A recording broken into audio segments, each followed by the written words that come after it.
recording this training session today so that you'll have it to refer back to potentially. And then if there's anybody that couldn't join, just really couldn't join, that they'll have an opportunity to watch the training as well. All right, so we'll be creating a new planning record today. We'll talk about customizing drop downs. The submittal forms were sent, I believe, early last week. All the planning submittals, they were attached to the planning meeting request. So with that in mind, I did ask everybody to kind of just get familiar with what the submittal documents were and how many things could be customized or not, just so you kind of have your head around that. But I'll be talking about it today. I'll be pointing those things out. We'll talk about kind of the remarkable workflow differences for planning. It is very different than for any other module. Building and Public Works, in fact, have the exact same workflow, except that the plan review processes are simply named differently for the different modules. Planning has its own completely separate, very different workflow. Workflow, again, is a reminder, it's the life cycle of the record from beginning to end, and it's the high-level required tasks. So we will be going over in great detail the planning workflow today. In fact, that's where we'll spend the majority of our time.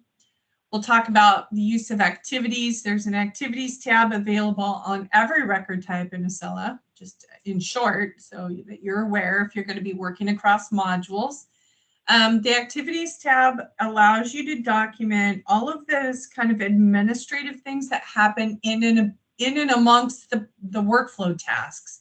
So the workflow is just meant to be the most high-level required things, but we all know there's lots of stuff we're doing in between the different workflow tasks, particularly in planning. Planning has notification requirements and a variety, an appeal option, and so there's those other kind of time-sensitive or timed type requirements that planning has that have to be recorded, and those are done explicitly through the activities tab on the planning record. So we'll be talking a lot more about that.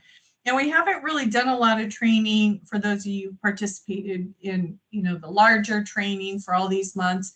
We haven't focused a lot on activities because in building, there really isn't anything about activities necessarily. There can be, so please don't misunderstand, there can be, but there's not a very dedicated need for activities in the building side like there is in planning and public works and in code. Code's a huge one. So activities is a very big part of planning in short. So we'll be spending some time on that. Joy, yes.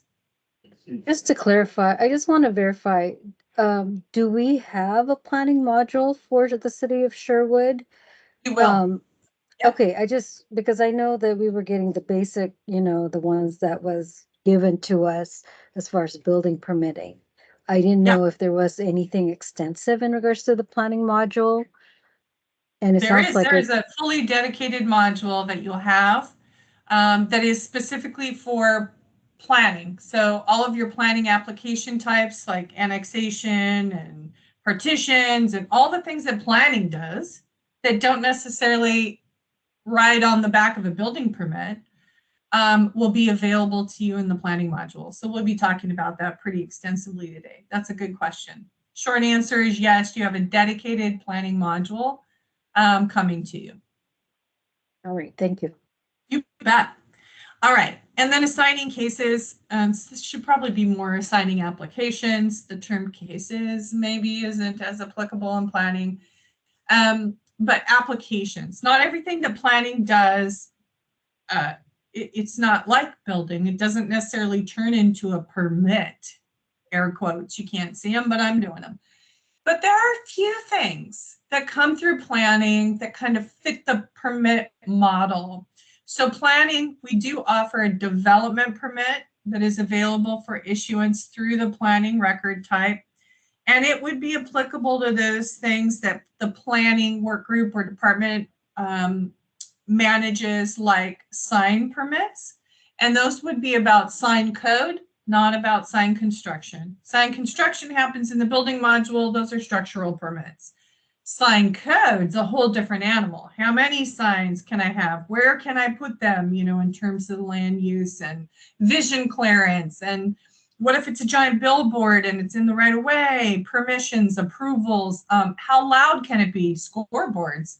How bright can it be? Billboards, electronic billboards, all these kinds of things comprehensively that go into sign code can be permitted actually as a sign permit through the planning module, as well as trees can be permitted through, if you have a tree program, you can do tree permitting through the planning module, as well as floodplain permitting. It depends where the floodplain program lives, so to speak, what work group, but just note that it is an option. If it is under the planning umbrella, floodplain permits can be issued through planning as well. And frankly, any other kind of thing you need to quote unquote permit, where it kind of makes sense that there's an application, some level of a staff review and approval. Maybe it's not really decision oriented in the way a traditional planning application would be, but it's something that you have to approve, and planning explicitly has to grant that approval. So we do see temporary RV placement permits, because planning's a big one on that. I'm trying to think of what else. I think those are only things that are coming to my head right now that I'm thinking, from other agencies.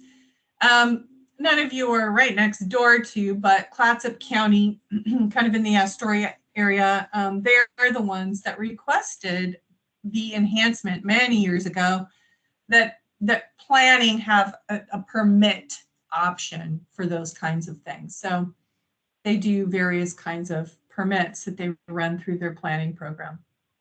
All right. So just kind of a little bit of a context and conversation there. I want you to see kind of what we'll be talking about today. I'm in our Omega agency. I logged in directly as myself, Kelly Marshall, and it dropped me here to the My Tasks page. And just to refresh, for those of you who haven't seen anything about Acela yet, please do lean on the super user, indicated for your specific city. Those persons who have been participating in the implementation process since day one. However, I'll do a few kind of quick reminder type things or some quick training tips right out of the gate. Acela by default lands here. This upper leftmost icon, it's called the task card view. We don't recommend this view. You can see that things that are assigned to me, to Kelly, like inspections might be assigned to me, plan reviews, staff report and decision, various things that can be assigned. Things that are assigned to me are represented by these task card looking, images here, I guess. And it tells me down below if I hover what kind of thing it is. So these are activities that are assigned to me. These are inspections. This is an activity. Workflow task, part of the life cycle of the record, something's been assigned to me, and an inspection. And then you see this load more button, and it throws another 7 on. Why it doesn't fill this space, I'm not sure. Because if you look at the top, I have 101 of these puppies. And if you are a heavy player in the development process, doing plan reviews, doing inspections, and maybe helping somewhere in between, you're a big part of the process. Excuse me, sip of water there. Like me, you could have gobs of things assigned to you. And more or less, this isn't very helpful. There are 101 things assigned to me. By the time I say load more, I'm going to have scrolls on scrolls on scrolls of things represented here. And that is just way overload. It's not really grouped. Like these are different kinds of things. I can assign a filter to it to kind of dial in exactly what it's showing me. Things that are overdue, activities due today, appeals, bonding. I mean, these are all filters that we make available in the system. I can't say just show me my active tasks. Well, there are 0, interestingly enough. My tasks, let me see, across all modules, I have 15 active tasks. So at least it's buckling down to show me the most current things. But long story short, I don't want to waste a lot of time here. We do not recommend this task card view. One, it's not sortable in any other way other than the selection of a filter, whereas there are other ways to be served the same information in a different view that is much more organized and kind of compartmentalized. And that page is this page called My Tasks. My Tasks is all of that same information, all of the same filters. However, it is broken into kind of 4 bite-sized groups of information. Workflow tasks are those things assigned to you in the workflow process, tasks like reviews, report and decision, intake, whatever the case might be. We'll be talking about workflow heavily here shortly. Inspections, field inspections assigned to you. If you are a planner that will do an actual field inspection, you might have some things assigned to you ultimately. Electronic documents that have been brought in that are assigned to you for review, approval, whatever the case might be. And then lastly are those administrative type activities we talked about that I'll be digging into pretty heavily here shortly as well. However, it is just so much easier to see things kind of grouped more rather than just seeing them all thrown at me, 100 and however many it was, 100 plus different task cards listed there. And it's just not very visually easy to manage, and it's not sortable. So by sortable, I mean when I see the exact same information that is served to me here through the task view, also served to me through the My Tasks page, I can then sort. So for instance, these are inspections. I can sort them by address just by clicking the column header. I can sort them by the date they were scheduled, newest to oldest, oldest to newest, so ascending or descending order. And that might make more sense. These are inspections to sort them by address, so maybe I can do smarter routing or whatever the case might be, right? So apart from what data is here, I do have some added control. I can sort by record type and so on and so on. And there's more information off here to the right. I could potentially sort it by who. I don't know. I can't see too much more I'd want to sort to over there. I'm just trying to think like practically, if I was coming in the morning and I had inspections assigned to me, I would look at my inspections scheduled today. This is a test system, so there's not going to be anything here. This is not a live system. This is our fake Omega City. Maybe I can say things that were scheduled and not resulted. So I have 3 inspections where the inspection date is past, yet there was no result posted. That's what this filter is for. It's an audit filter. Helps me catch things I might have missed. And I can see what date they were scheduled for. Again, a test environment, so data is very dated. But I can see, what inspections when they were scheduled and potentially go back to, my documentation or, my work log or whatever and see what happened here, why these didn't get resulted. Maybe I never ended up going. Maybe they were canceled and it never got recorded, whatever. There's various filters that allow you to manage your day. We'll be talking about those here as we're kind of deeper into the planning process. But again, we don't recommend this task view. We recommend the task page. And then how things are broken out here, grouped into smaller kind of usable types of assignments. And then can be sorted. So just a lot. Oh, and the filters, the other huge benefit to the My Task page view is that the filters are then specific to the information that's provided. So these filters will only be inspection filters. These filters will only be workflow filters and so on. Whereas if I'm in task card view, the filter list is the entire list all glued together. So up and until you become kind of expert at what some of the filters are or what they display or demonstrate for you, this list is immediately overwhelming. It expects you to know things that you potentially probably don't know yet. So the task page really helps out by breaking things down into the assignment area and then breaking the filter list down into those filters that apply only to these types of things. So the task page, all pages in your pages. This is called the launch pad. It's a fly out menu. You can see when you push it and on and off there. There's all pages and your pages. Your pages is built from all pages. You bubble in the stars for those pages that you want to favorite and add to your pages.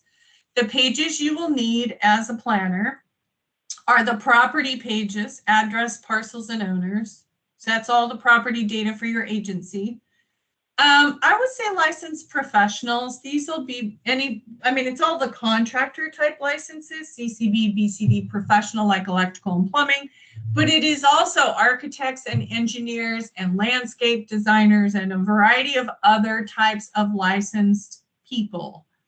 And we load this data for you, for all participating agencies. We update it nightly for CCB and BCD professional licensing, electrical and plumbing. And then we update it about once a month for all the other license types like architects and engineers. And that's because we don't own that data. We don't own any of that data but the BCD professional license data.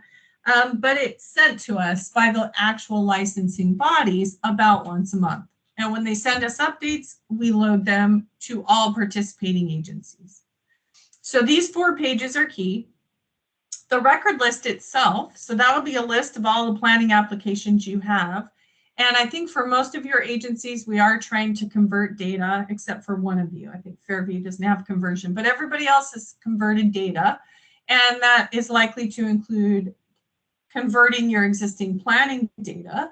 So all of that will be listed here in the record list, as well as each new application you create will be listed in the record list. The record list is a page you'll use every single day, all day long. And then as we kind of move down here, you're going to want to minimally probably favorite the planning report page. You're going to want to favorite a page called preference management. I'll explain that here momentarily. And then the my tasks page, which is what I have over here. Notice the stars grayed out. And that's only because I did favorite it. Once it was favorited, you then have the option of this little house. You can see it everywhere here. Once you bubble in the house, you can only do it on one of your favorited pages. That becomes your new home page, your new landing page. So upon login, as soon as I log in, it drops me to the My Task page because that is the page I have as my custom landing page. So we highly recommend you make the My Tasks page or the record list your landing page, one of these two. Otherwise, upon login, it's going to drop you into the task card view, which we do not recommend you use. So it's just going to be an extra click or step away from the task card view. Yes, Joy. Just to clarify, so I heard you say land use permits like sign, trees, floodplain, temporary use, probably home occupation, right? Yeah. So what about the true land use, like a conditional use permit, subdivision? All that. Are we also looking at all of those, like from the type 1 all the way through a type 5? Yes, land you are. use? You will completely run your planning program through this module. Okay, thank you. Yep. Because I was You bet, absolutely. Because the examples you gave were all pretty much more administrative decisions, like the Yes, sign yeah. trees. And so it's like, is that only like a type 1? But I'm hearing it's all of it. And we have the module to execute from incomplete application to noticing Yep. that incomplete to rendering a 100%. decision, scheduling a hearing and having the public hearing and noticing Absolutely. the. Yeah. Okay. All right. Yeah, Thank for you. sure. I'll Yeah, pay more absolutely. attention then. Yeah, no, absolutely. It's a good question because you're just seeing it brand new for the first time. But for sure, those things will be available to you. And Not only that, is you get to customize the different kinds of applications you want to use the module to manage. So I'm sure you'll be working heavily. You said you're with Sherwood, Joy? Yes. You'll be working heavily then with Eric. He's been participating from day excellent. one. All right, thank you. You bet. Okay, so let's go ahead and talk preference management very quickly. Because I don't know if it's probably not very obvious to you, but it is to me that everything here I'm seeing is kind of about code compliance. When I go up here, it's about code inspections. Well, I'm not working in code today. I need to do work in planning. So the preference management, I recommended you favorite this, you'll need it every day, is a page that allows you to toggle your default module. And if you, I'm going to change to planning because I need to be primarily working in planning right now. That is where I'm going to be spending my time. And I don't know why it keeps doing that. It did it to me last time. There it is. Upon changing your preference, note 100% of the time, please remember, you must do a hard refresh. And that is this little recycle looking button to the left of the website address. It completely refreshes the entire instance and it closes any pages I might have had open. And in this blue banner here, any page you touch and open will be opened here in this blue banner. We call them spaces. It's kind of like a parking lot. If you think about it, spaces, parking lot. And that's because I changed my default module. So it says, okay, Kelly, if you're going to change your default module, I need to close everything you had open because it wasn't looking at planning. Everything you had open before was looking at code because code was the module I was formerly set up or defaulted to. So if you kind of just really think about it practically, it has to completely refresh every page to shift what it's looking at. Now it's looking at planning type things that are about planning. I can see it here in the filters. In particular, inspections, I guess the inspection filters are fairly generic, but you can see today's inspections for planning. If I were looking at activities, the filters are about, well, the filters for activities is kind of everything. So just a note on that. This isn't very module specific. It's pretty much just whatever activities you have assigned to records and then what they are. And we'll be talking about those. But preference is key. So before we even kind of kick into creating a new application, I want to show everybody how to swap your preference, because when I open the record list, which is a list of all of the records currently in the system, it will default me to whatever my default module was in my preference. And I switched it to planning. So it immediately opens the record list specifically to planning records and planning applications and data. Now the record list, you see the name right here, and you can see I have it open. It's highlighted in white here, is the only page that has this toggle. So I can swap it, look at building records and do some searching on building records. I can swap it to look at public works records and do some work on public works records. And same with planning. Any of the modules your agency is subscribed to will be listed here. I think all of you subscribe to all modules we provide, barring on-site, because you all are cities, not counties. And we don't do licensing any longer. But building, code, planning, and public works will show for all of you except Ontario. Ontario will be building and planning only. But this module drop-down allows you to kind of quickly move between modules for looking at the existing record data. All the other pages that we favorited, so to speak, do not have a module toggle. I just jumped back up here to the task page, which is about, think of the task page as a to-do list. This is your daily to-do list. You've been assigned probably some things from workflow, like a planning and incoming planning application. Maybe a tech or a front counter person does the intake and readies it for staff review. And at that point, it should be assigned to somebody, a case planner. And that planner is the planner of record for the life of that application. They're essentially the primary responsible person for that incoming application. So things about workflow are assigned to the planner. Field inspections again, and then activities for things like managing hearings, appeals, and the notification process. So I'm going to go ahead and kick off a new record. I need just one of my fake addresses here. Sorry, I'm cheating. So I can, from the record list, kick off a new application from the new button. Or from the launch pad, I can kick off a new record through the big blue new button. Same. So wherever you're at, whatever is easiest for you to jump into. Either of those new buttons. I will open the planning module, and the planning module for you comes with these 4 record types. Well, not the tree application, probably. I think the only one of you using trees is going to be King City. Did Ronnie ever join? I haven't seen anything or heard anything back on my email. Darn. Okay. Oh, wait, I see a hand from Kirsten. Yes. Hi, Kirsten. Hey, it's me.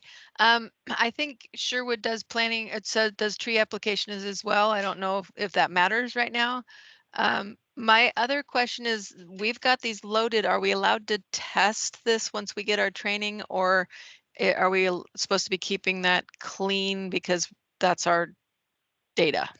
No, you are welcome to test. Okay. In fact, we invite you to please get in and practice. Start looking at it. Take maybe one of your real applications that came in yesterday, for instance, and try to create it in staging or in the, configuration environment that we've given you test use to, because that's where you're going to start developing your questions about your desktop process and the new system and figuring out how everything maps out. So that's a good mention, Kirsten, because yeah, please do get in and track. Now, let's talk about the tree record. I wish somebody from King City was here, but the tree application standalone record type, meaning tree application versus using planning tracking. The tree application standalone, the only reason you would want to use this record type as a standalone record type instead of permitting trees through the planning tracking application would be because it is available online. It is the only one of the planning record types that's available for online application, but because it's available online, it's address-based, whereas everything else in planning is parcel-based. So a lot of times for tree applications, the application is occurring on an undeveloped parcel, about trees on an undeveloped parcel. Can we cut all these trees down for a new subdivision?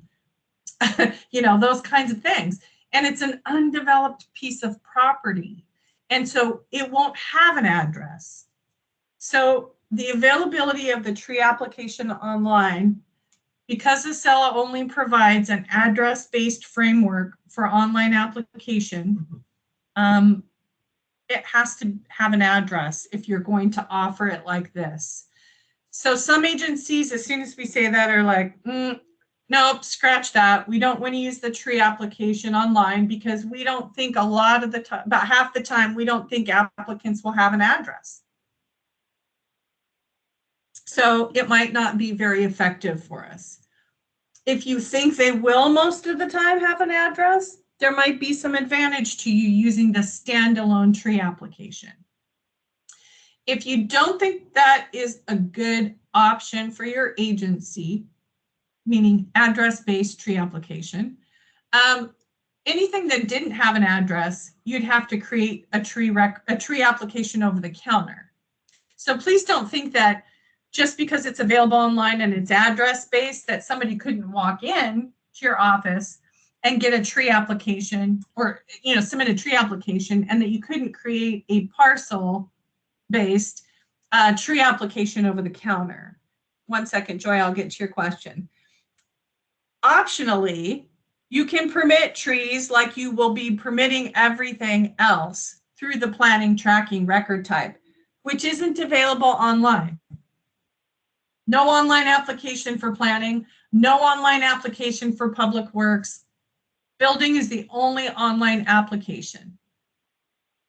but we did design this tree app one-off. It was a request of Lake Oswego, City of Lake Oswego, because they have a very robust tree program and they needed to have an online option. And generally it works for them. In the instances where the applicant doesn't have an address, they come into the office.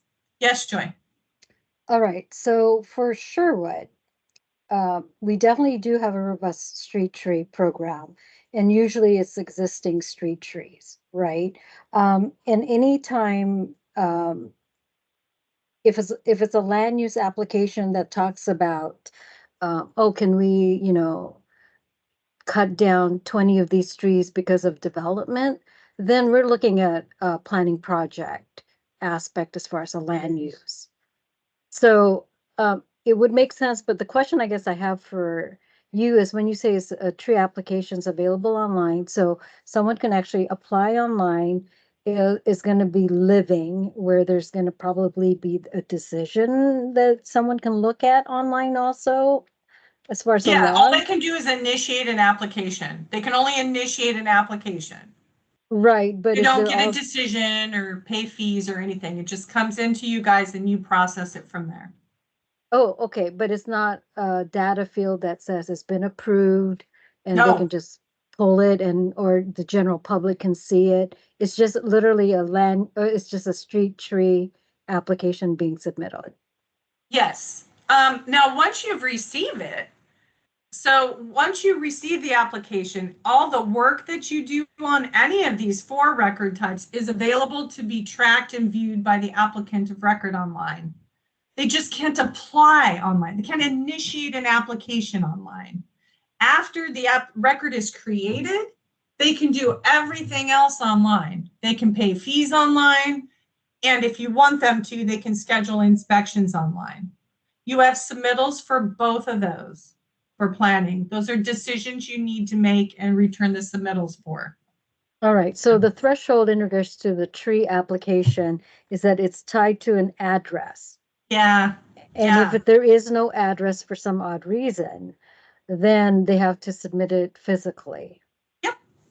All right. You got it. You got it nailed. Thanks. And we hear, like I said, about half the time the tree app online is not very viable for some agencies because a lot of tree apps, depending on maybe your jurisdiction, are about undeveloped parcels where there would be no address.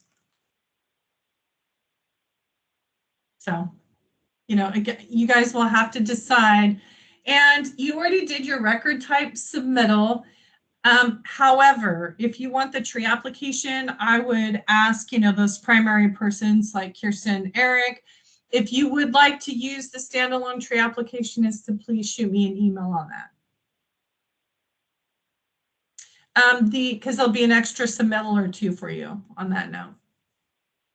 Now, the only other agency that actually did subscribe for the tree app is King City. And I don't think they're in attendance today, unfortunately. Okay. Let's talk about the rest so we get the opportunity to complete the training today. The inquiry record is kind of a global record type of, in every single module. There's a building inquiry, a public works one, and so on. It is kind of just what it says it is. It is a bare bones record type that is not for application submittal. It's about documenting information or incoming inquiries over the counter type thing.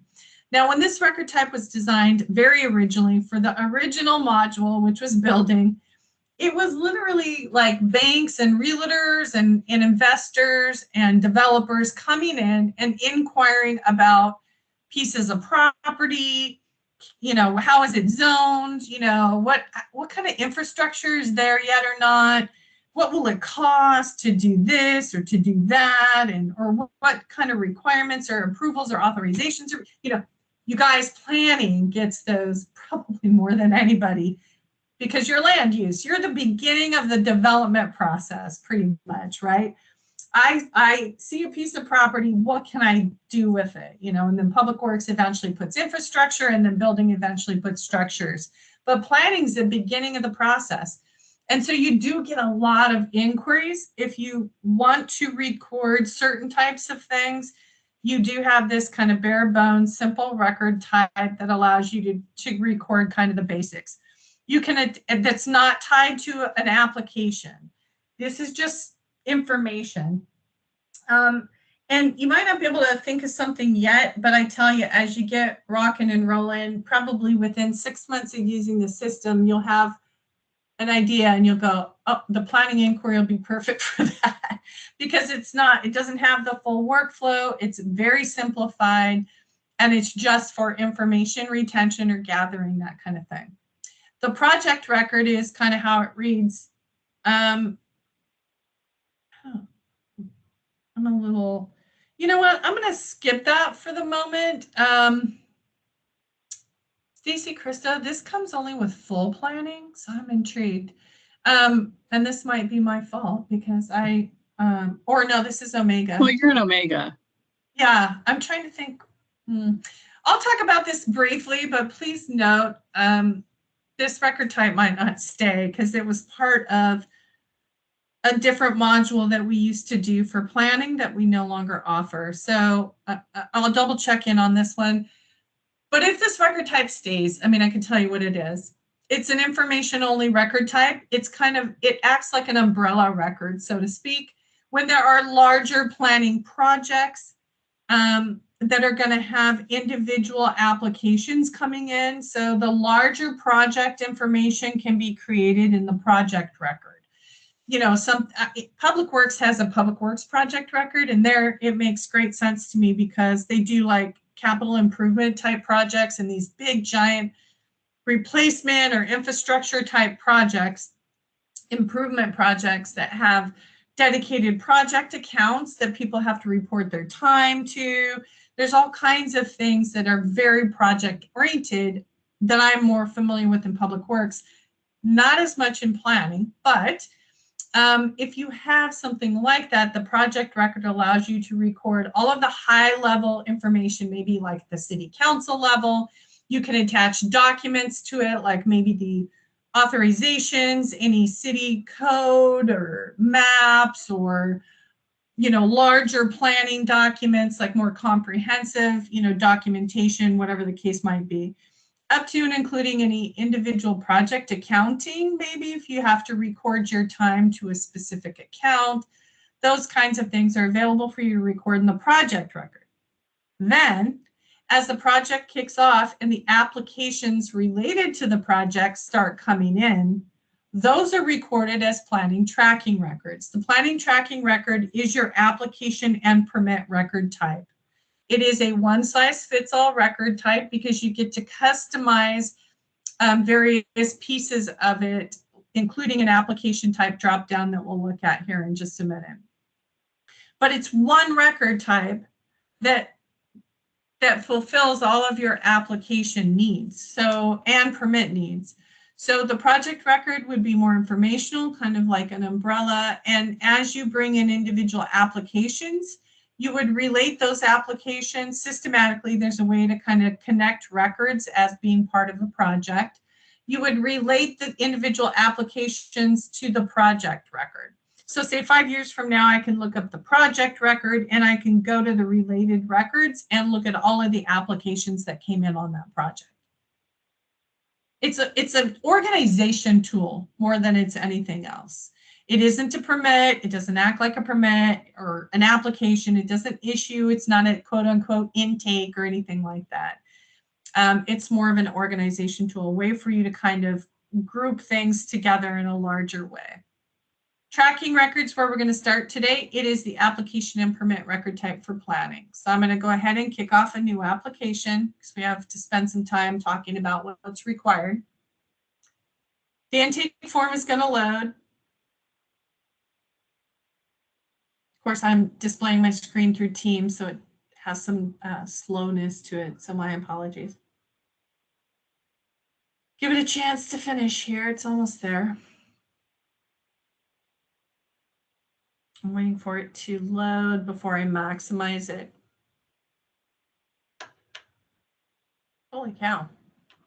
Yeah.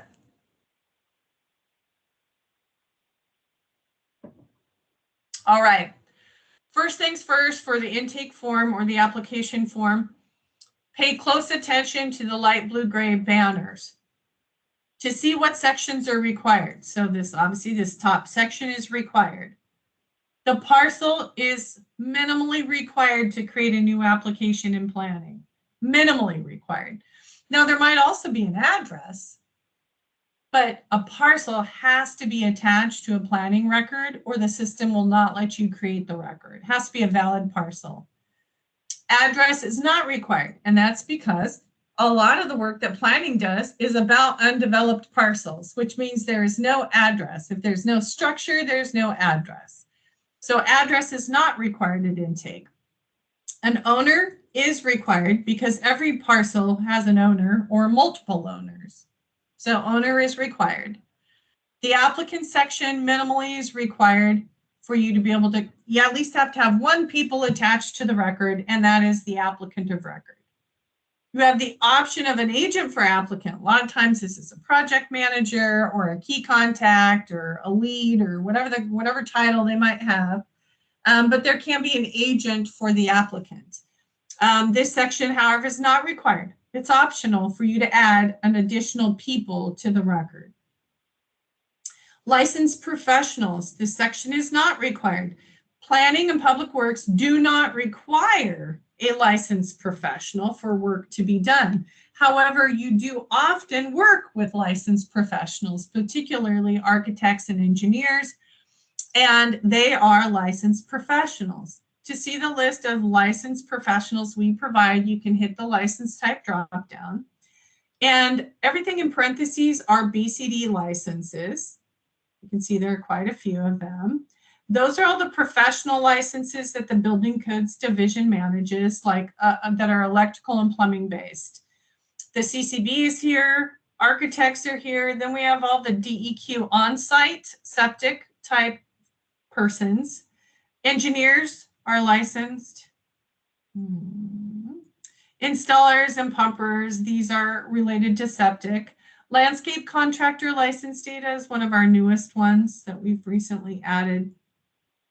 The owner can act as their own contractor. I don't know if it's as imperative in planning as it is in building. In building, if the owner is acting as their own contractor, where it's even allowed by code, if it is allowed, they have to actually sign a form, a CCB form, about acting as their own contractor and the responsibilities that come with that.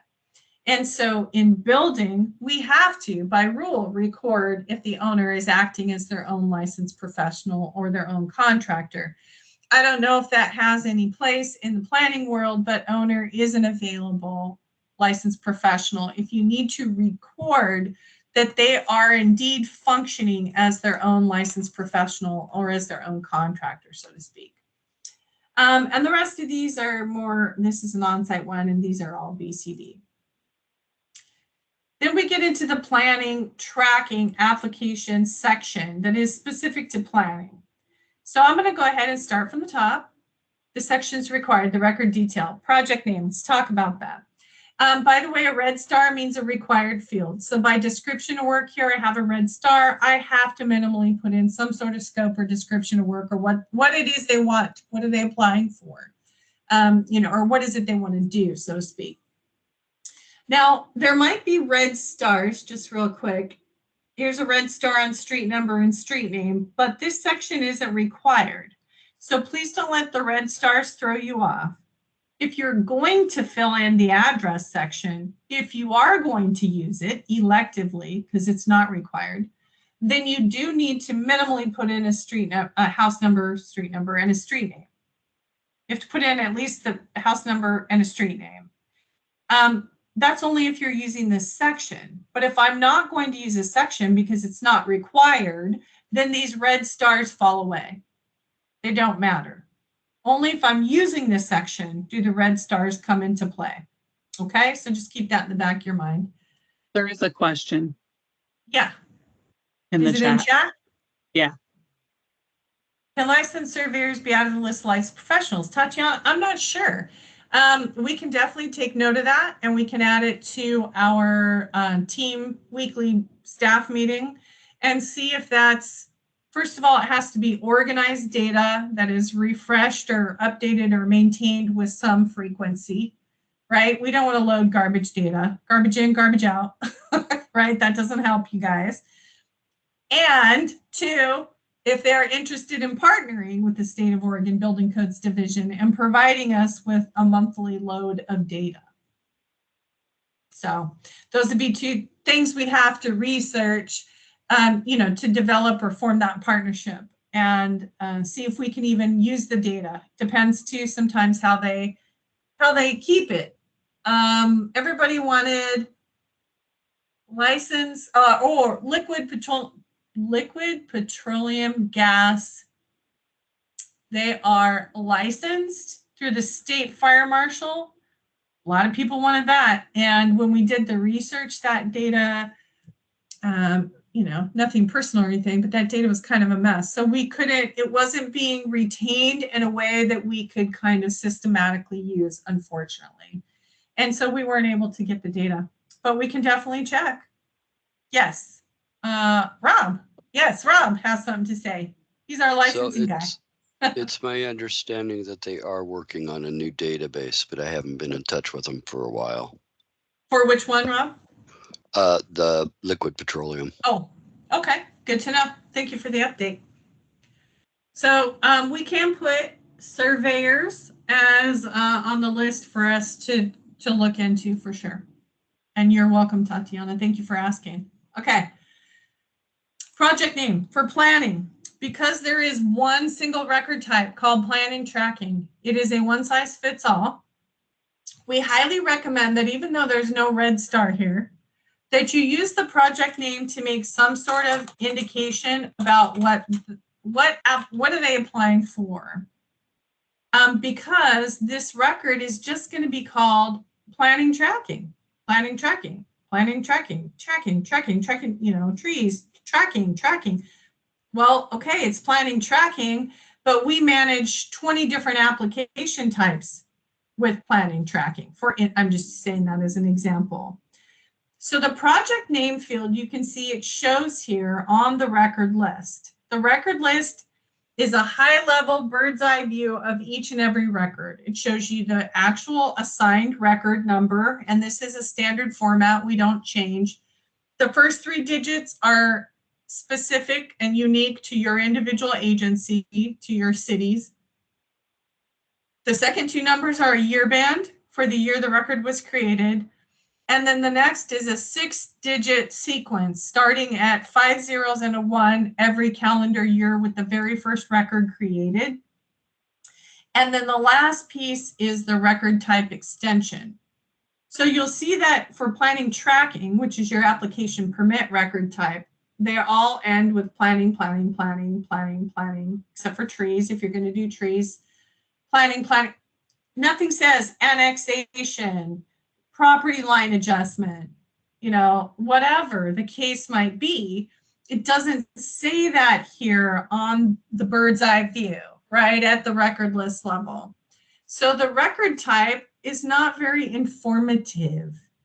So for public works and planning, where they only have one single record type that is for all application and permits that they are going to handle, the project name field becomes very, very helpful.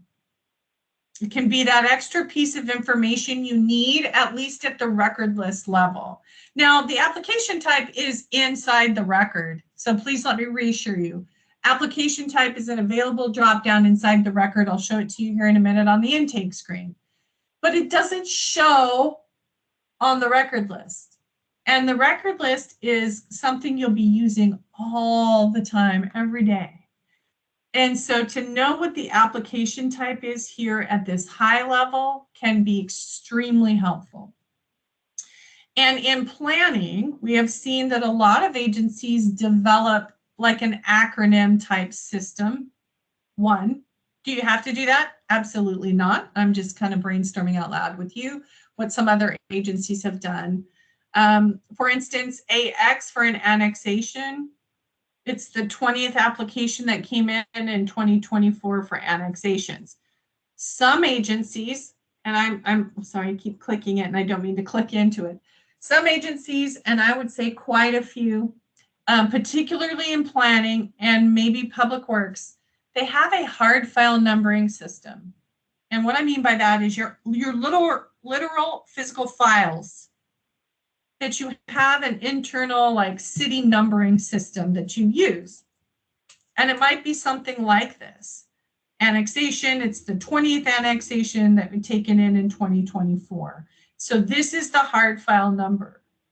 If your agency has some sort of internal numbering system that you know and love and that you wish to retain, you can do so. Now, it's not going to take the place of the new application or permit number, but you can use it in together with the record number, the assigned Acela record or case number.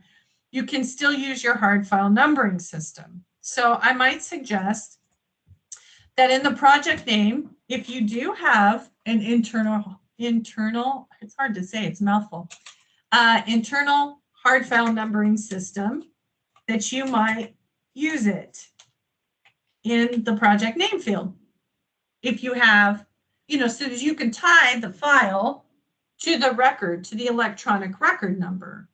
You can kind of tie the two together.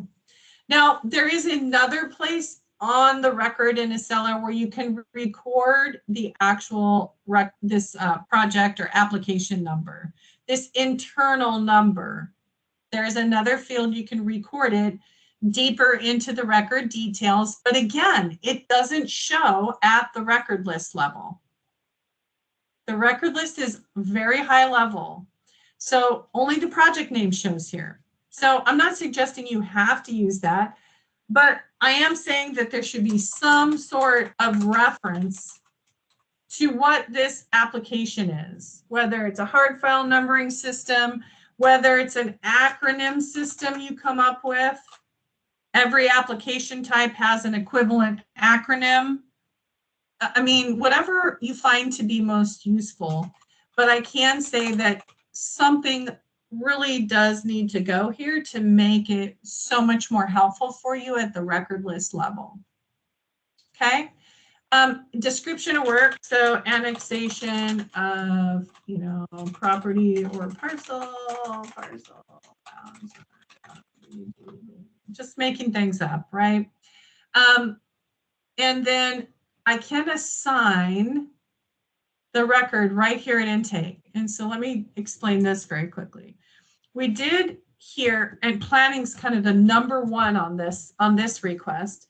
We did hear from planning that they assign record. They assign applications to a planner of record. We hear a lot that things get assigned. This application came in, Joy, it's yours. And Joy would be responsible for processing the application, maybe from intake or from staff review through decision, hearing, and the appeal period, right? And if you do that, which again, we hear that so many planning work groups that they do function like that, you can assign the record right out of the gate, right from intake, if you knew who it should be assigned to at intake. If you have a permit tech or some sort of front counter clerk or somebody at the front counter that is creating the records, for instance, if on behalf of the customer, right? There is no online application for planning. So whoever's at your counter and creating the new record, if they would know this information, then they can fill it in at intake. If they don't know this information in intake, then they can leave this blank and the record can be assigned later on by someone else, a lead, the planning manager, the planning director, whatever. But just note that assigning the record as a whole to an individual person can be done at intake or it can be done post-intake. But there are workload reports available to you in planning reports. And those workload reports, we provide a multitude of standard reports. And those workload reports, planning total caseload and assigned planner report, allows somebody, say like Eric as a planning director, to review who has what, how long they've had it, where it's at in the process, and what it's for, and so on and so on. So assigning records in planning is a very important piece of the planning process. So whether it's done at intake or it's done post-intake, doesn't matter. Yes, Joy. So question related to the assignment. So like you were saying, if we have Colleen, who's our coordinator, and we assign it to her just to input everything, but then we assign it to me as the planner afterwards. Is there like different steps in the process we can assign it to different people? Does that make Yes, sense as far yes, as absolutely. it And that is going to be the progresses? workflow. That's Okay. going to be the workflow. I'll show you the workflow. Once we create the record, then we're going to be jumping into the workflow where it'll be stepped out in the different pieces of the process. This assignment is separate from that, in fact. This is saying no matter whether Colleen is doing the intake and Joy is doing the staff review, this is saying this entire application is the responsibility of Kelly, the planner. So even if other people are participating in the daily process, which would be workflow, this is actually a workload level assignment. Okay, Now, so it would be the planner that would be putting it all the way through as far as the decision, typically, whoever it's assigned to. 100%. Okay, thanks. Yep. And again, if the person like Colleen, who's at the front counter, the coordinator, she doesn't know who to assign things to, then she can leave it blank and it can be assigned post intake by somebody maybe like you, Joy, or by Eric or somebody else that, you know, is actually looking at workload type stuff. Whatever works best, you have this available to you pre and post intake. Parcels required. Forgive this form. This is kind of a load issue that I'm working with my team on, this section right here. So please forgive this here. This is a form problem we're having right now. This won't show for your agency. But the parcel number, red star, parcel number is required. This section is required. This parcel that I put in here, this is our fake city, remember, our fake Omega city, is going to be looking, let me close the planning reports and hit the launch pad. It's going to be looking at this parcel data to validate the number I've entered. This address parcel owner data has been loaded in cooperation with your agency GIS and tax assessor. We have populated all of the property data for your cities already.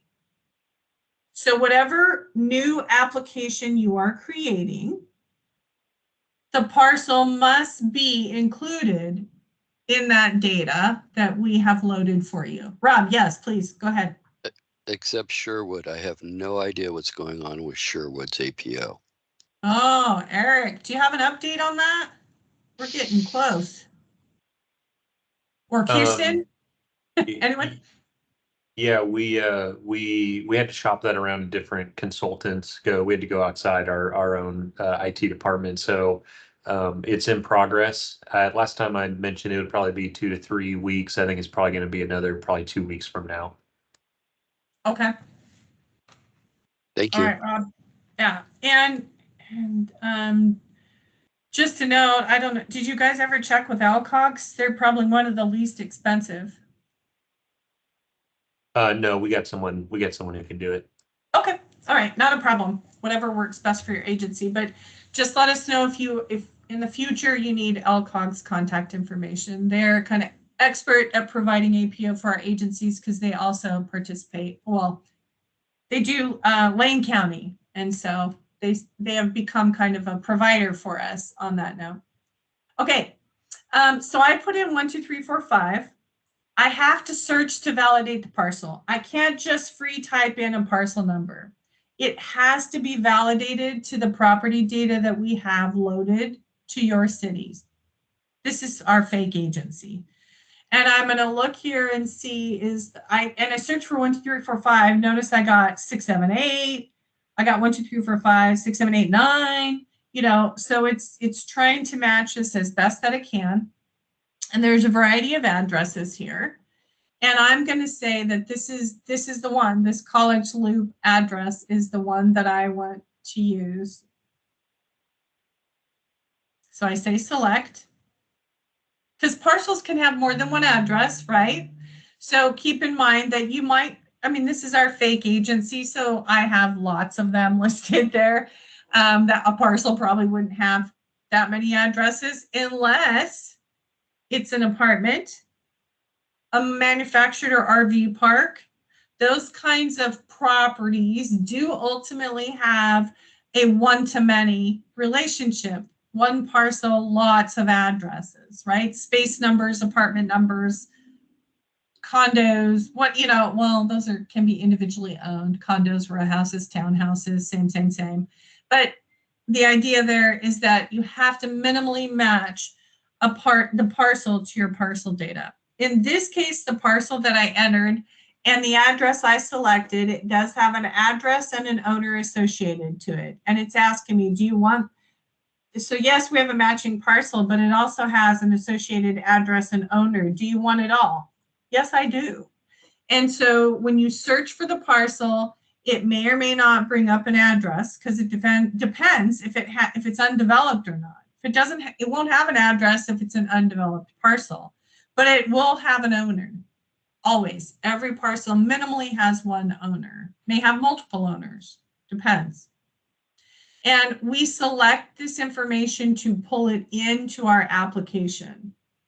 So property data, the short takeaway here is property data has to be validated against the data that we have already loaded to your agency in these tables. And we've already gone through this process with your agencies prior to this training. So just a note on that. All right, so by searching the parcel, it validated my parcel and I was able to pick the associated address. Even though the section isn't required, my parcel does have an address and an owner, which is a required section. So I got 3 for 1, right? And so now I need an applicant. I have an owner quick button and a licensed professional quick button. Now, the owner I've already populated, but the licensed professional I have not yet populated. So just a note, if you are going to have a licensed professional and they're acting as the applicant, please scroll down to the licensed professional section before you do the applicant section and get them added to the record first in the licensed professional section. So I could take advantage and use this quick button right here. Because if I'm going to add the licensed professional anyway, if they're going to be a licensed professional on this application, I'm going to scroll down and fill that in first. Now, I don't know his license number, so let's talk about looking at licensed professionals very quickly. This business license number is CCB. This business license number is everything else. All the other license types, architects, engineers, BCD professional, electrical and plumbing licenses, and any of the other licenses that aren't CCB. Did I say that right, Rob? I hope I did. We'll test it out. So CCB, any other license type. Clearly the easiest way to search for a licensed professional is by their license number. So if your applications, I'm sure they already ask for license number. If they don't, like when it's architect, engineer, or whatever, please maybe look at that adjustment because license number is key. However, I can search by the business name, but keep in mind that the data we get from all of these outside sources, like the engineer and architects boards and landscape professionals and CCB and et cetera, we don't get to manage how they enter their data. We don't get to manage what kind of information they include. And we don't get, pretty much they're giving us their data. So the business name oftentimes for licensing is like a corporate name. So for a lot of trades contractors, their business name may not be their DBA. So for instance, Roto-Rooter is a DBA. It's doing business as Roto-Rooter. The main corporate name is not Roto-Rooter.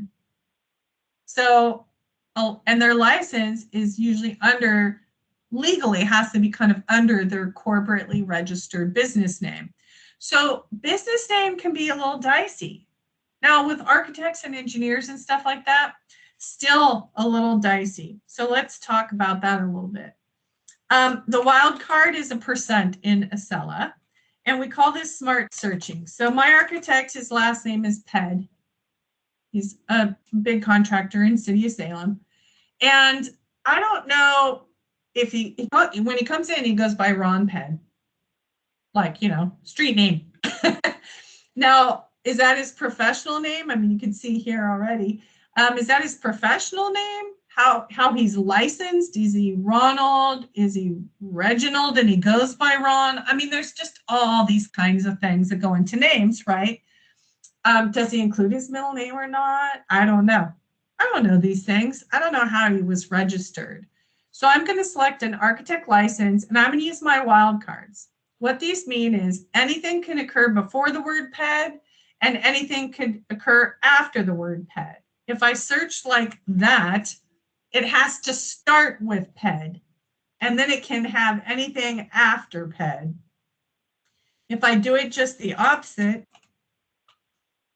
it has to end in PED, and anything can be before the word PED. Excuse me, another sip of water. Lots of talking today. But when I surround it with the wildcards, it means PED could occur anywhere in the business name, the beginning, the middle, or the end, doesn't matter. Smart searching, very important for licensed professionals. So I'm going to search. I think I'm going to search. There it goes. And it brought back a few results for me. Look at that. I have Ronald James Ped, architect, comma, P.C. I would have never entered that correctly. I would have never known this was kind of functionally his business name. This is his architect's, just him. Different license number. And then I got Ped for Pedro, and I got Ped for Peterson. My searching, because I said Ped anything, right?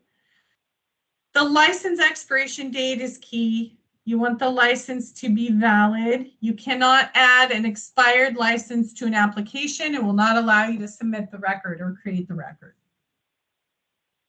That is why you have to validate licensed professionals. And what you're validating against is the licensed professional data that we've loaded on your behalf for all participating agencies.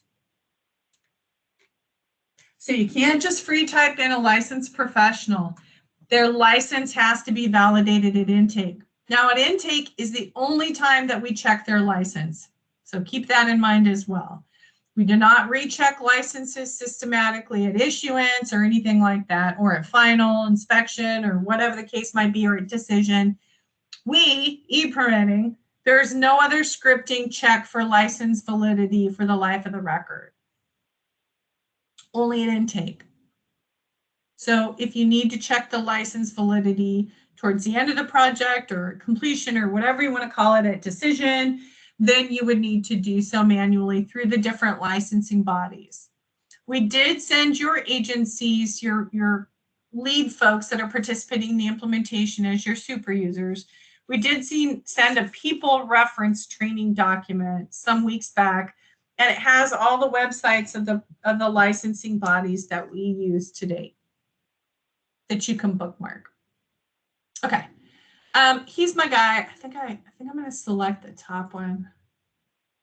Yeah. So I've added the architect here. Now I'm going to scroll back up to applicant, and now I can use this quick button because I have a licensed professional added to the record. So if I was going to add them either way, and they're going to act as the applicant, I might as well go ahead and add them first and then scroll back up here to the applicant section. Now, if I was going to use the owner quick button, I already have the owner listed. I could have just hit that button and moved on. The applicant, however, can be free text. can be free typed.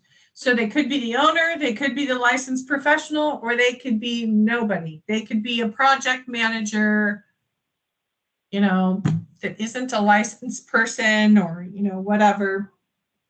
They don't necessarily have to be a licensed professional. They could be, you know, just Joe Citizen. So you can free type in applicant. They don't have to be searched or validated. Now, if they're a licensed professional and when they're acting as a professional, they do, if that has some bearing on the project, if they're actually using their license as part of their participation in the project. But if they're just functioning as Joe Citizen, you would just type in information. This red text is not an error, but unfortunately, Acela only offers it in red, go figure. But this is not an error, is why it says that. Please enter a name in at least one of the 3 fields. So I either have to enter in the full name, the first and last name, or a business name as the applicant of record. Minimally have to have a phone number. We do not require email. We can't require email yet, like literally require it for an application to be created. But we highly suggest you collect email in every instance you possibly can, because there's tons of email functionality in the software. Okay, I'm going to go ahead and throw in my email. I want to make sure it didn't change anything else. I just threw in my email just so we can use that through the rest of the demonstration. I am not going to add another people, but it is an option. I already added a licensed professional architect, Ron Pett. He's acting as the applicant for this project. Now, I get into the planning specifics.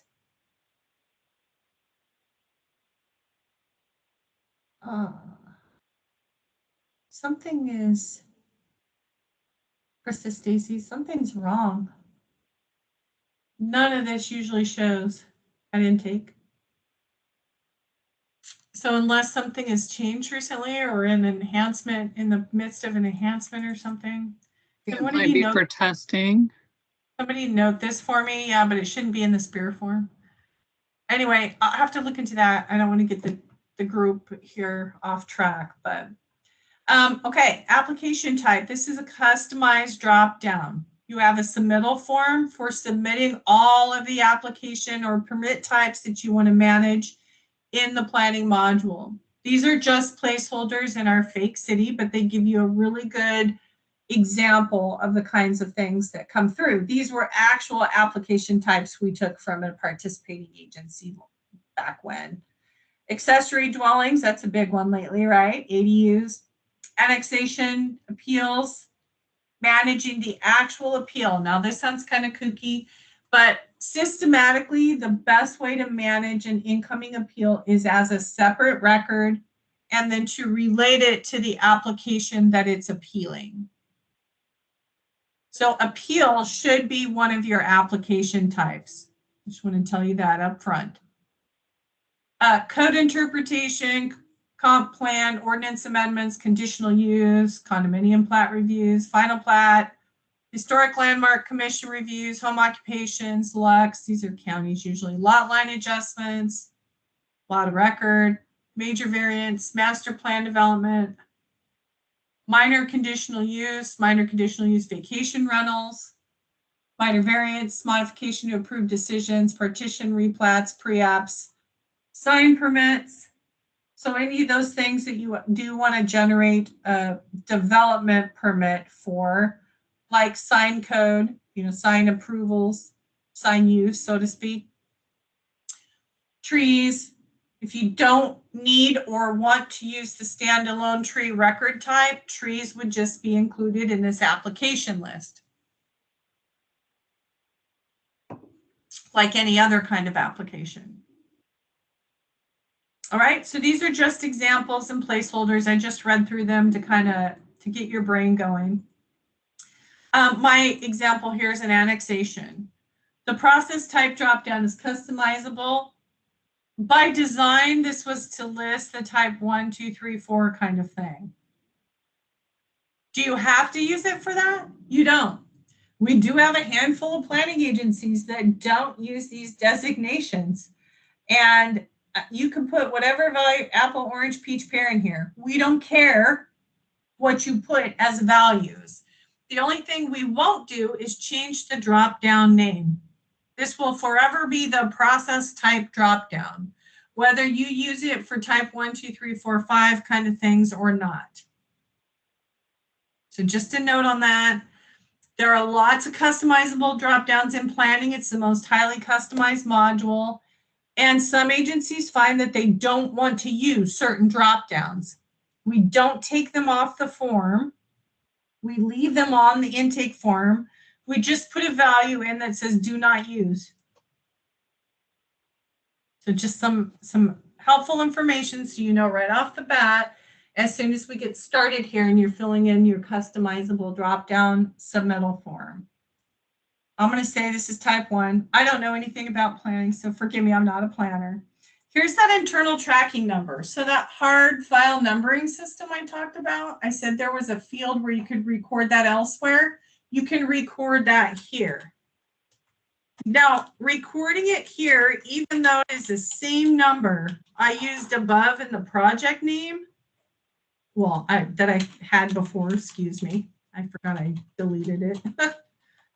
That was the hard file numbering number. That will show on the record list. This will not show on the record list. It'll show in the record once the record is created, but it will not show at the record list, which is a bird's eye view of just high level information. So just a note on that. If you do want to continue to use internal hard file tracking number, you are welcome to do so, and you can record it here. Zoning dropdown, customizable. The same values you give us here will be used for both menus. It just allows you to document dual zoning. You provide us the values here. I'm just making things up here. The use category, customizable. This is one where some agencies are like, we don't have anything like this. If you don't, that's fine. But I would ask you to consider the values we have here. A lot of agencies look at this list and they're like, we've never recorded use category before, but we like the values you have in the test system. You can adopt these as yours if you'd like, if you think that they would be helpful for you for reporting. Because I mean, as much data as you put in, you can get out and report on, right? And so if the use category is helpful, like in this case, I mean, I don't know, this is going to have a residential use, let's say, and this is helpful reporting tidbit for you, then use it. If you have values for this, even better. If you don't, please don't hesitate if you want to use what we have, because these are real values from other agencies. Well, an original agency back when we designed this module, and then a lot of agencies have adopted this list. They like this list. If you want to use it, please feel free. The comp plan designation dropdown is customizable. Sometimes it will apply depending on the application type, and sometimes it won't, as I understand it. Again, not being a planner. These values are yours to customize. If comp plan, notice no red stars here, only a red star for app type. And that's because we have to design this record type to be flexible enough for all participating agencies in the state. And that's a lot of variation, let me promise you. We have now nearing 100 participating agencies and their planning and or public works departments. So there's a lot of variation we've seen over the years. And so we make this record type, we minimize what has to be put in at intake pretty much to app type. And then everything else is as applies based on the application type. So this is an annexation. Would I fill in a comp plan designation? I don't know the answer to that. If the answer is no, then I don't fill in anything. If this is for farm or forest use, this is a reporting trigger. We have a farm and forest use report. Is this application designating structure as an ADU? If so, check the box. We have an ADU report. This same checkbox lives in the building module on the structural record types. When somebody's applying to build something, if what they're building qualifies in the planning world as an accessory dwelling unit, then they have this same checkbox. ADU is a planning term. It is not a construction or building term. It is not in the building code. This is a planning designation. So they build things, and if what they built qualifies as an ADU in the eyes of planning, then it's an ADU. This is a reporting trigger as well. Current use. I don't know, I'm making things up here. Proposed use. I don't know if that information would be necessary for an annexation. Again, not being a planner, but I'm just demonstrating here what's available to you. The surrounding use, north, south, east, and west. These are text fields, free text. You can type in that information if it's applicable. I'm a little troubled with all of this, but I'll talk about it. All of this information, if it applies, can be recorded here at intake. So if there is a structure and it's about a structure, I can fill in structure related information, which is the top row. Number of existing, number of proposed units, number of proposed affordable housing, and the total number of units. If it's about lots and the lot, number of lots, proposed number, total number, and number of acres. Impervious surface, existing, new, and total. Existing building square foot, new building square foot, total. Existing number of trees to be removed, number of trees to be planted or replanted. On the building side, is it footprint only or gross floor area? Baseline kind of information depends on the kind of application, on which informational fields have value or not. None of them are required because we have to keep it flexible as you make different choices here. If this is a lot line adjustment, maybe you care about other stuff. If it's a condominium plat review, maybe I care about the unit counts or whatever the key, the housing unit stuff here. It just depends on the application type. My apologies ahead of time, but I will check. This information doesn't typically show on the intake form. So I will confirm if that should be here or not. It is available to you after the record's created, but it doesn't typically show at intake. So we'll just make, the project managers will get this confirmed one way or the other. It's always available to you, but if it would be at intake or not is the question. Now, if this application is a pre-app, then I would fill in the pre-application section. These are customizable drop-downs, the pre-app type and the type of project. You have the submittal form for these. If this was an appeal to an existing application or decision, I would create a new record as an appeal, and I would fill in the appeal section. This is customizable. You put in the file number, the record number of the project that's being appealed. So whatever application or decision exists that they are appealing, you would enter that number here. And then you would relate the two records together. It's very easy to relate records in relationship. The application with the decision or whatever that's being appealed. And the reason for the appeal, if they were to select other, you should put in the other appeal type description. This is a customizable dropdown. We do recommend that you include a value of other just as a catch-all, just in case. And then they have a description field for other. If this is related to floodplain, or if the parcel is in the floodplain and it has some bearing on how this application is going to be processed, you can fill in the floodplain section as additional information. Or if you want to actually issue floodplain permits, you would have floodplain permit as one of the application types, and you would fill in the floodplain section.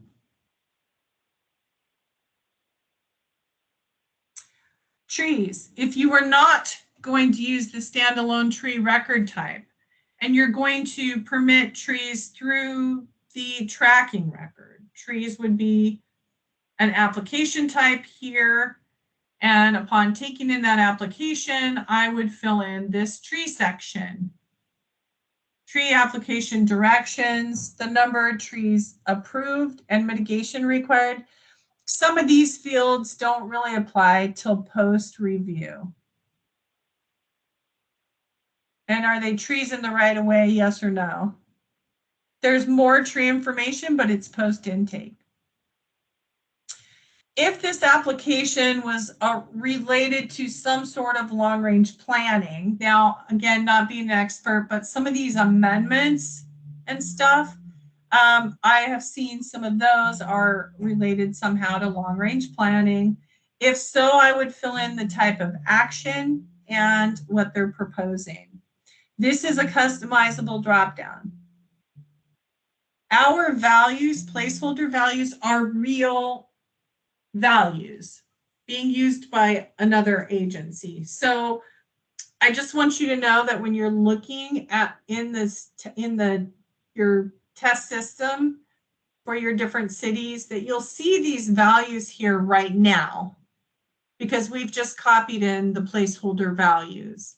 We haven't customized it for you yet. I would invite you to go in and look at those values first, or at least in consideration of what you're going to fill in for your custom drop downs. I mean, the use category is one I would refer you to our placeholder values. Same for long-range planning. My understanding is that these values, well, not my understanding. I have had several agencies want to use these values that we have as placeholders. If you want to do that, just like the use category, you are welcome to do so, or you can customize it with things that you see fit and that apply regarding long-range planning. Remember that if any of these sections you are just not going to use, some people say they're not going to do pre-apps, but I've only had like one or two, and then upon talking to them, they're like, oh yeah, never mind, we do pre-apps. And I'm like, yeah, you do pre-apps. And then appeals, always part of the planning deal. Long-range planning's one where some people falter a little bit. They're like, I just don't know how we're really going to use this. Say, for example, the city of Sherwood, then we can put a do not use here if you really think you won't use it in any capacity. Okay, so I filled in intake information up here, the annexation, a zoning, the process type. We do have internal tracking numbers we use that we assign.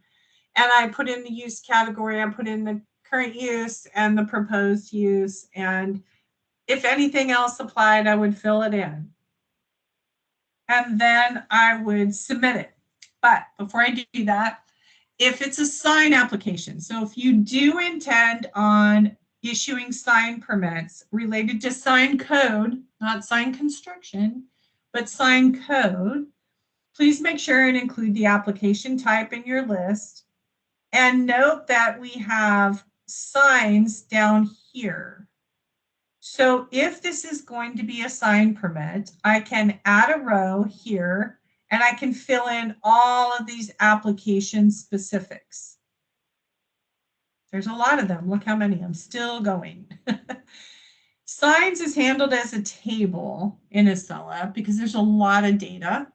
So I would record the type of work. Is it altering, relocating an existing, a new sign, or replacing? These are not customizable. Nothing in this table is customizable. These are model.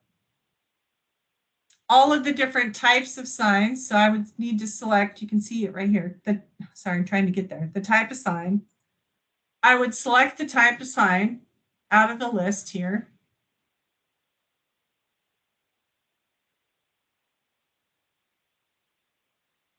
If a structural permit is required, electrical permit, if it's permanent or not, some of these sign types are not permanent, right? Some of them are temporary, balloons and banners and things like that.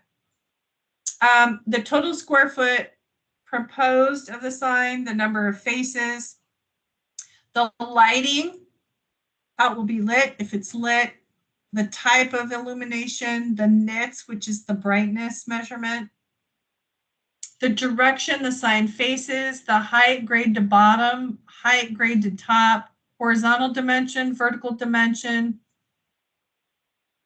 weight, the projection, the thickness, the length, the height, the length of the wall, excuse me, the height of the wall, if it's going to be affixed to a wall, the area of sign as a percentage of the building face, the property street frontage, linear feet, the perimeter of the structure in linear feet, the proposed install date if it's temp, the data removal if it's temp, and a free text comment field. So if I'm taking in a sign application, sign code permit application, I would add a row. You just hit the add button, it adds a row, and I would fill in the applicable fields here. But I'm not taking in a sign, so I'm going to checkbox it and delete it. If I was not using the standalone tree record type, and I was going to permit, which means online application only through address, if I was not going to use that and I was going to permit trees just through this record type, trees would be an application type. And I would fill, just like signs, I would add a row and I would fill in this information. The type of application, this is customizable.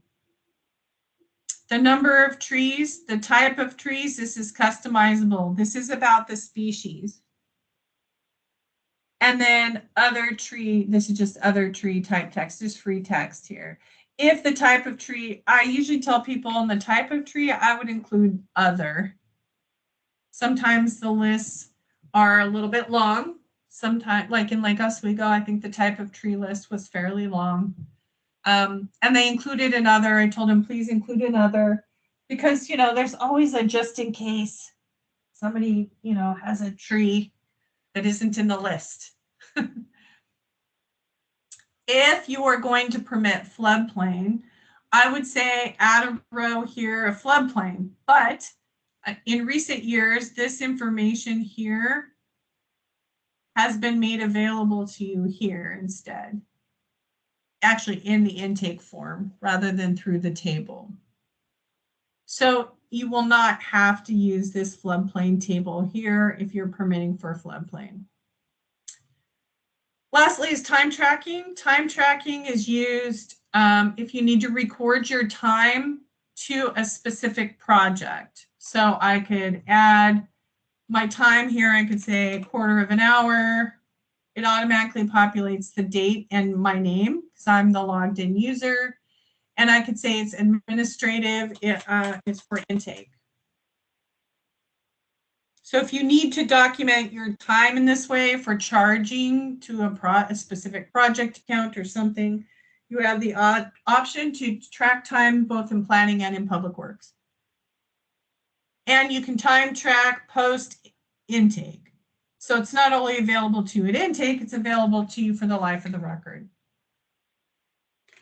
I can attach an electronic document here at intake, but I can attach documents for the life of the record.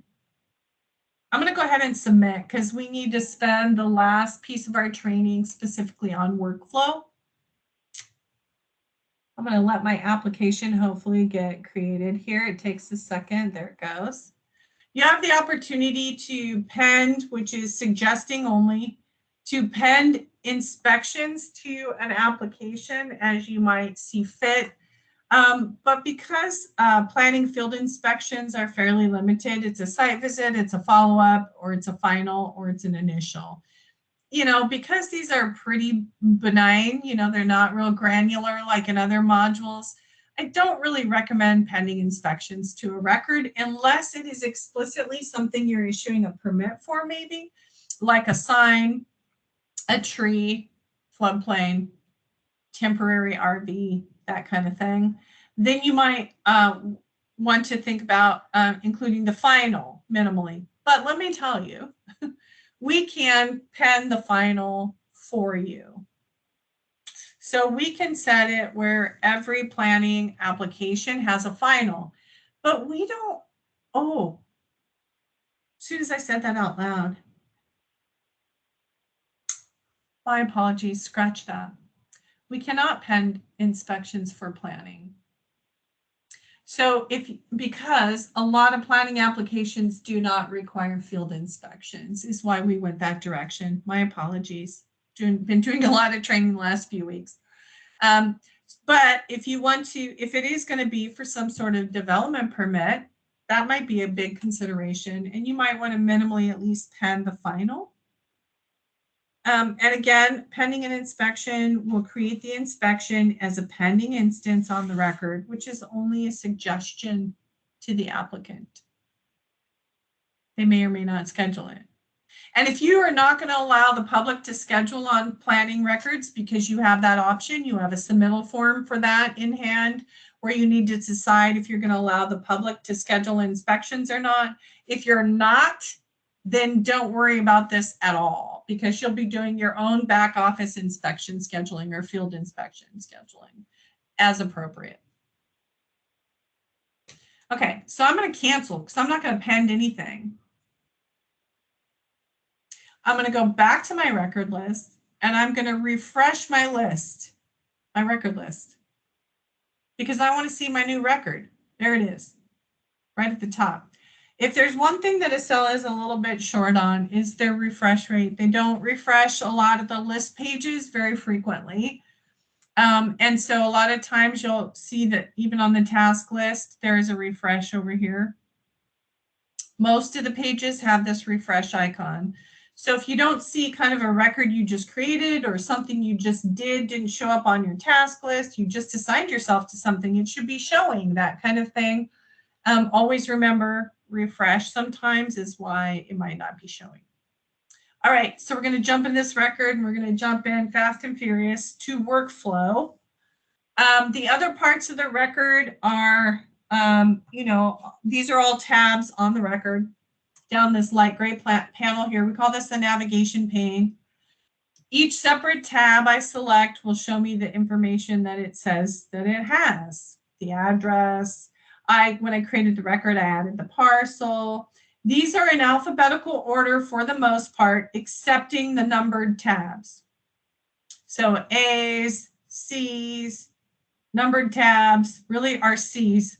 We've just overwritten it. These are really called custom fields, just FYI. You might wonder why they're appearing in the C's. That's why. E, oh, interesting.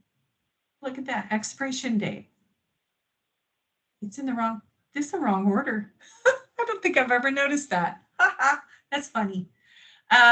Document should be above expiration date. But anyway, I'll mention that to our team. But these tabs, for training purposes, if it's helpful to you, as you learn the different tabs, they are in order. We added a licensed professional. There's our architect. We made the architect the applicant. Applicants and other people show under contacts. This header row shows everything that's shown in the record list, except for the workflow, of course. But it shows the assigned record number or application number. It shows the project name field. It shows the scope of work or the description of work that I filled out. It shows me the status of the record. It shows me all the property data, all the contact information for the applicant of record, and then general stats about the workflow. The workflow is the life cycle of the record from beginning to end. Fees do not automate on planning records like they do in building. They don't automate for any of the non-building modules. So fees, you would have to manually, did it go to fees? Yeah. You'd have to manually add them. You use the add button. It defaults to the planning fee schedule. Your project manager will be building out all of your planning fees for you. They'll be available to you to add to records from the fee tab. So planning fees are customized based on whatever planning fees you have adopted. All right. I'm going to jump down into the workflow because this is where this can be the last big chunk here of our training. So the planning workflow in short is, I'm going to go ahead and display all the pieces here. You have intake. You can determine if you require pre-app or not. If not, you go from intake, you deem it complete, and it moves it forward to staff review. Tentative approval or denial moves it forward to staff report and decision.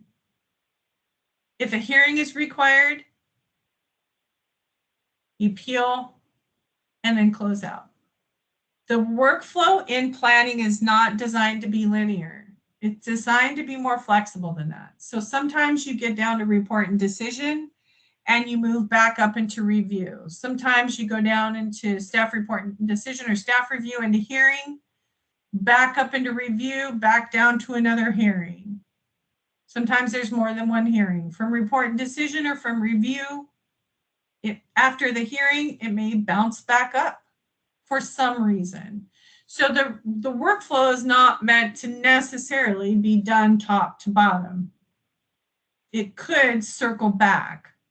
So let's look at the workflow document. This document, oh gosh, was sent out some time ago during our workflow training. We'll follow up by sending that out again. Chris or Stacy, would one of you mind sending it to the larger group? The whole group? Just a moment. Do you want me to send it through email or do you want me just to attach it as a chat? I think your email might be easiest. Okay. Thank you so much. All right, so let me get into here real quick and we'll look at the planning workflow. Oops. Do we not have it in here? Oh, training docs, my bad. All right, look at this document. Every planner needs to learn this document. It's a single page. It's legal size though, I won't lie. But this is your key to success in the planning module. The workflow is represented here down the left-hand side.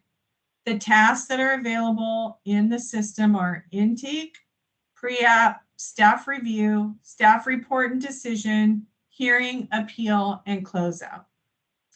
The different options available to you under each of those tasks is the second column. These are called results or status results. I'm going to just open the app intake and show you that same list. Orange is the active task always. You can see it in the in progress section. All I did was click it to open it. You can use a double-headed arrow. You can use the pencil icon, or you can just click it anywhere in the body of the task and it will open. This status dropdown, this list is commensurate to this list.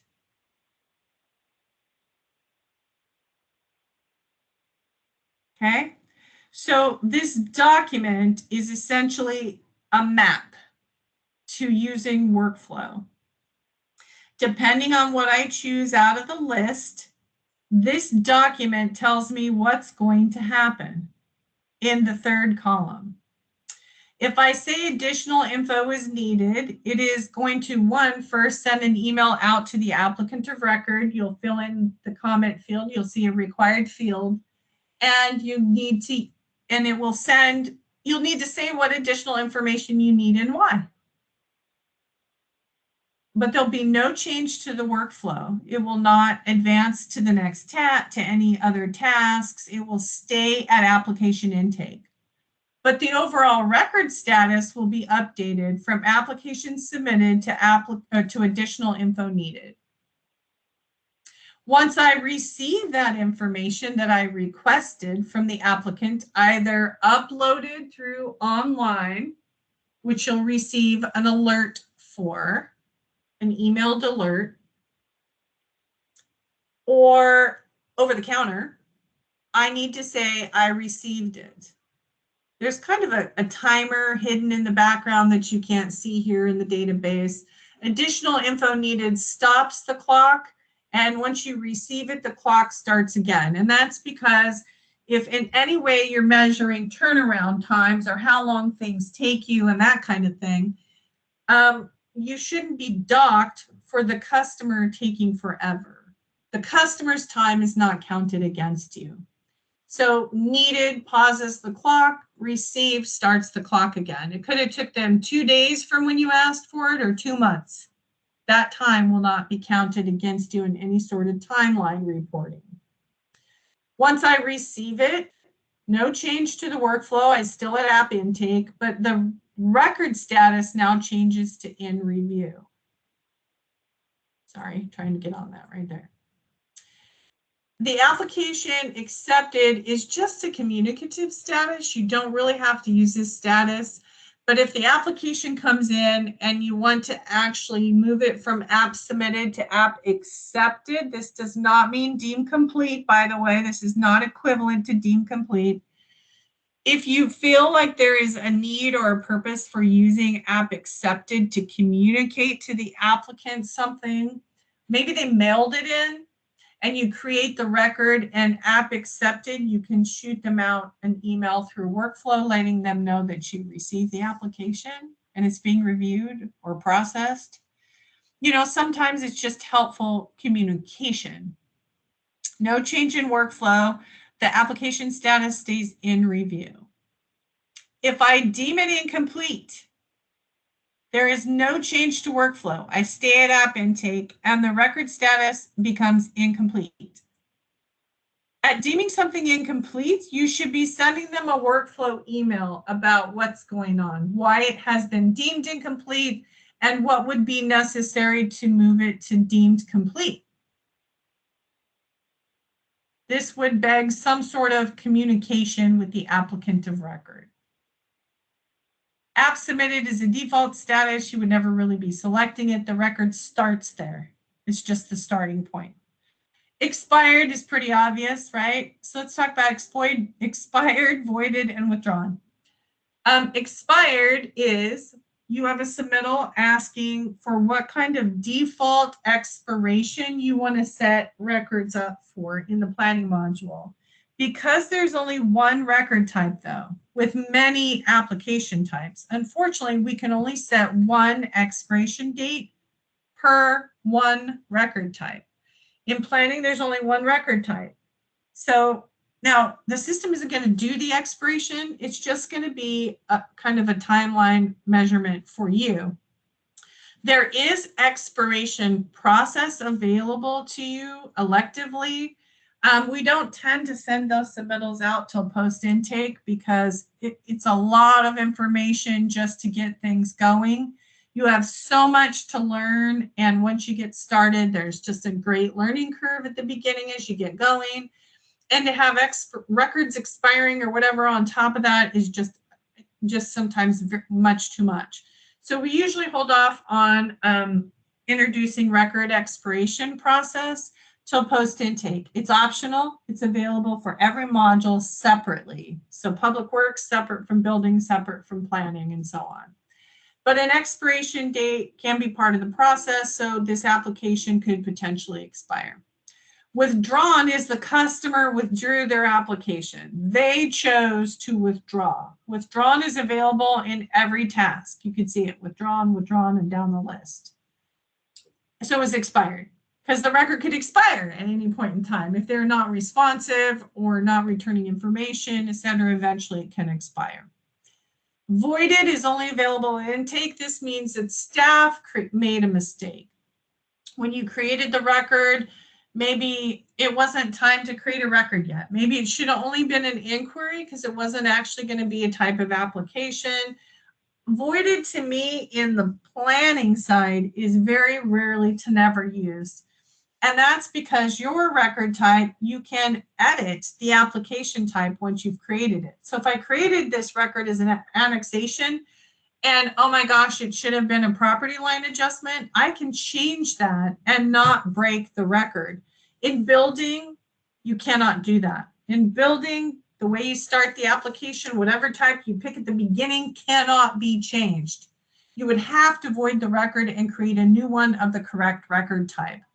So void kind of lives globally in the entire system, but in planning, you'll probably rarely to never have to use it. Let's look at the other ones. So pre-app meeting requested. If they've requested a pre-app meeting and you result it from intake as pre-app requested, the workflow is going to advance to the pre-app meeting task.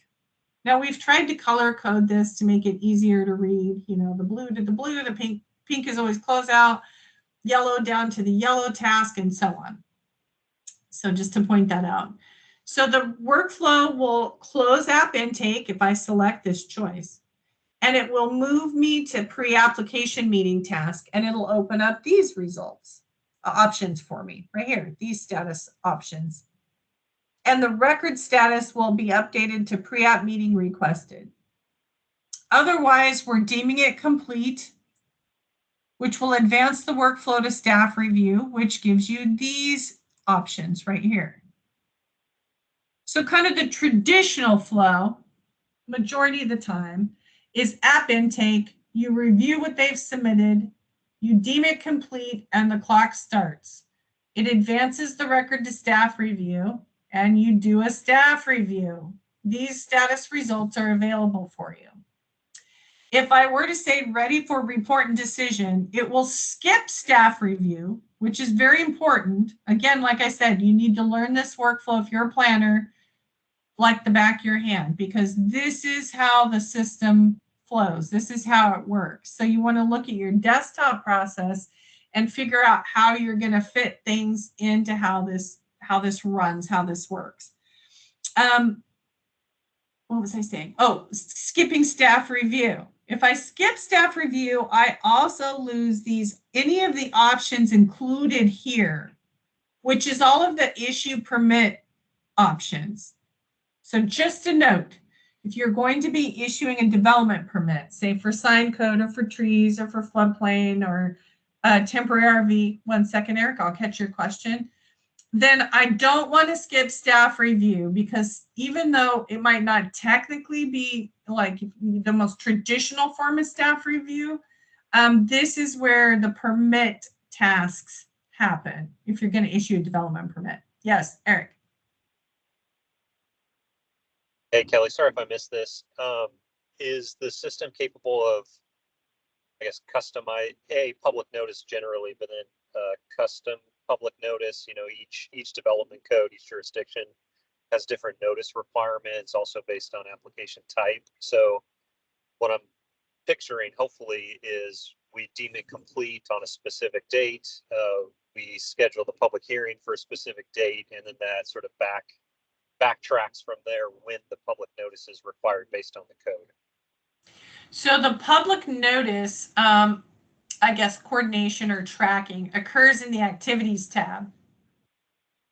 So workflow does not manage any of your notice requirements.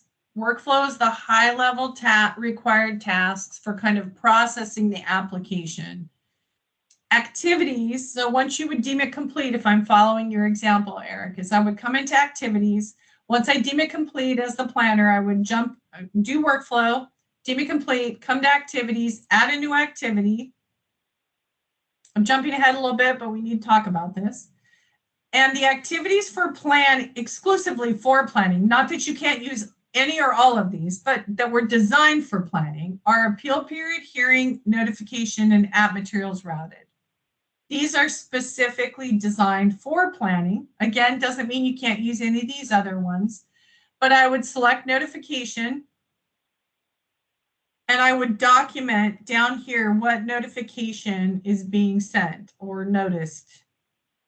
Notice of decision, notice sent to surrounding property owners, newspaper legal notice, notice of public hearing, it's the one you just said, notice sent to agencies, or DLCD notice sent. Now, more than one, I have heard agencies say more than one of these could apply. And if they do, like this one and the public hearing, just saying. So up here, I would maybe write, you know, public hearing notice. I've completed it because maybe I'm sending it out. The system does not generate any of the notice documentation. That is done outside of Acela. but the recording that it's been done occurs in activities so that you kind of have proof in the permanent record when the public hearing notice was sent, or when the property and applicant notice of decision was sent, or notification to other external agencies or to DLCD or the paper or whatever. Typically in activities, you note, you get a free text field right here. So you can write what kind of notification it is. You would check down in here what it is. You note if it's in process or it's completed.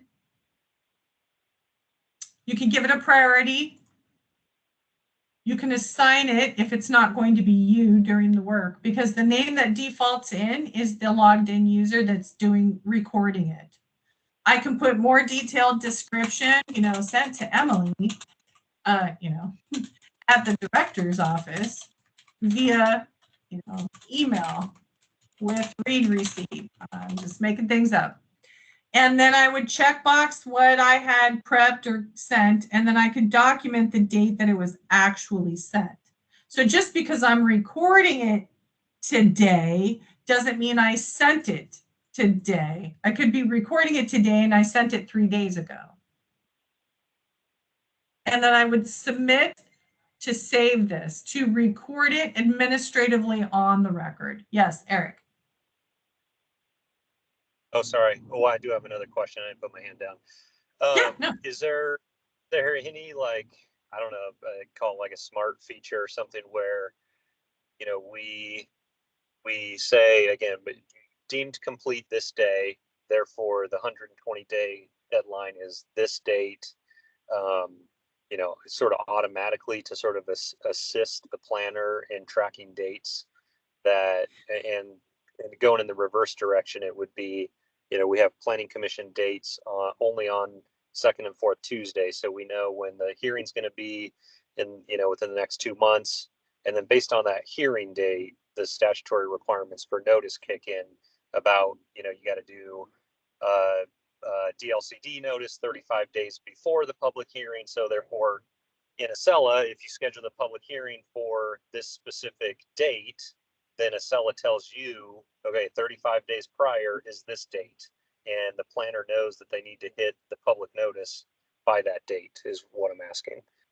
So without getting too lost in all the details, kind of for the larger group, so I can make sure that I get an opportunity, and I'm already going to be over, I apologize. But we have to kind of finish up the workflow piece, but it's all here, Eric, in activities. And I think maybe we can do something briefly offline, but I can set an activity into the future. So, like I heard you kind of saying, once I deem it complete in 35 days, I have to, I'm forgive me if I'm paraphrasing or even wrong, but you'll get the idea. I can say that in 35 days, once I deem it complete, I have to schedule the hearing. And I could set myself an activity, schedule, public hearing. I'm just making it up here. And I can set a start date, like the date that I need to schedule that, 35 days from today. I can count out the days, so to speak. And I'm just kind of being funny here, but let's say that's 35 days. So I can make this start and due on the same date. Activities, when they're scheduled ahead into the future, think of them like tickler files, like reminders that something has to be done. I can schedule that into the future and it will appear on my task list. Under activities, I can say, show me my activities due within a week, due within 2 weeks. These are things signed to me. If I assign that to myself or to someone else, I can look at the hearings that are for the entire department. I can look at appeals for the entire department, appeal timer, because there's also an appeal timer activity on records where I can set an appeal activity, appeal period, and I can say appeal period timer, not started, or I can say it's in process because we just issued a decision. It starts today and they have, oh, sorry, I'm trying to get my calendar widget to work here. It starts today and they have 90 days from today. I'm just saying. I don't know, maybe that lands somewhere in December or November. I'm sure I'm wrong on the date there, but let's just pretend. 90 days from the date of decision, we set an appeal period, and the appeal deadline is going to be 11/19. Based on, whatever timeline, decision issued 9/16, 24. I could say see workflow, whatever, or see documents or anything we want to put in here. Really everything you're talking about, Eric, can be done between workflow and activities. Really taking advantage of being able to, one, schedule things into the future. This due date and start date appear on your task list. So when something says due today, due, it's looking at the due date. So if I've scheduled something due in November, I could say if it's not within 2 weeks, I have a filter for within 2 weeks. Things that are in the future within 2 weeks, this is garbage data, or due within a week, or even due today, or things that are overdue. They're past their due date. We had put on this record that, the appeal period was going to expire on the 19th, and now it's the 21st, let's say. You have a way to manage these kinds of timed requirements using the activities, both recording things that are done, like sending out notifications and things like that, scheduling hearings. I'm going to schedule the hearing. The type of hearing, this is a custom drop down, or can be, and the hearing date. And I can set a due date for the date of the hearing, or I can set the start date for the date of the hearing. If I set the start date for the date of the hearing, it won't even appear on the task list until the start date. So if you want to see things now as compared to when they're due, or you don't even want to see them on the list until they're due, yes, Kirsten, you can absolutely store the notice in Acela. You can put anything and everything electronic can be attached to the Documents tab on the record. Hearings, notices, decision documents, reports, notes, minutes, anything. Maps. So without getting too lost in this, Eric, all of that, I think, can happen here through activities, either current dated, things that you completed, or things that will become due by a certain period, 35 days from today, 90 days from decision, and so on. But it is going to rely on the planner inputting that information for you to be able to track things on that sort of timeline, on that kind of detail. And then things that are recorded for the permanent record occur in the description of work tab. There are key dates here for planning records. Hold on a second. Opened, issued, expiration. There's other dates. Hold on. Planning tracking tab, my mistake. Here at the top, and this date section here. So this is pulling information from certain pieces of the process. Completeness will be deemed complete. So as soon as you deem it complete in workflow, this field will be populated. If there is a final order number, an ordinance number, a resolution number, an annexation number, you can elect to fill in any of these. The appeal deadline can be set directly from the activity. If you remember, I filled in the appeal deadline through that appeal timer through activities. This will be populated. And the expiration date is populated by default based on your configuration choices. Joy, I don't want to miss your question. Please go ahead. So it sounds as if this is just the creation of a record. As in, we create our timeline, a record. It's not actually generating the notice that, you know, we don't have that, it doesn't auto-populate it since we've entered everything with our approval criteria, because the thing that threw me off was you were asking for a listing of all of the agency partners, you know, as far as a mailing list. So it's like, okay, so does that mean that Excella would generate that notice to our agency partners? But what I heard from you today is that is not the case. Correct. It's- It does not generate any of your, well, it does generate some things, but it doesn't generate a notice. So I can, from any planning record, I can generate that permit. Remember, we talked about some things can be permitted, like signs or floodplain or trees. I can generate a planning application report, which essentially will be a printout of this entire application and all its details. And that could include conditions of approval, Joy. I kind of heard one thing you said about maybe referencing what you're approving or the details of any sort of approval. You could use conditions of approval option to add a condition of approval. It's always condition of approval, condition of approval. We can send the training document on this. It's pretty short and sweet. A planning condition of approval. And that adds a text box to the planning report. And then I could open it and populate it with any sort of text of any kind. There's like 3,500 characters available to you here. Okay. What you put, I'll start real quick. What you put in the condition of approval, you know, let us test this, I'm being silly here.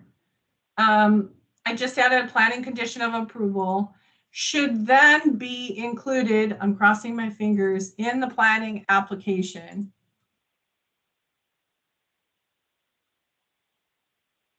Let's see, let's maximize the app here.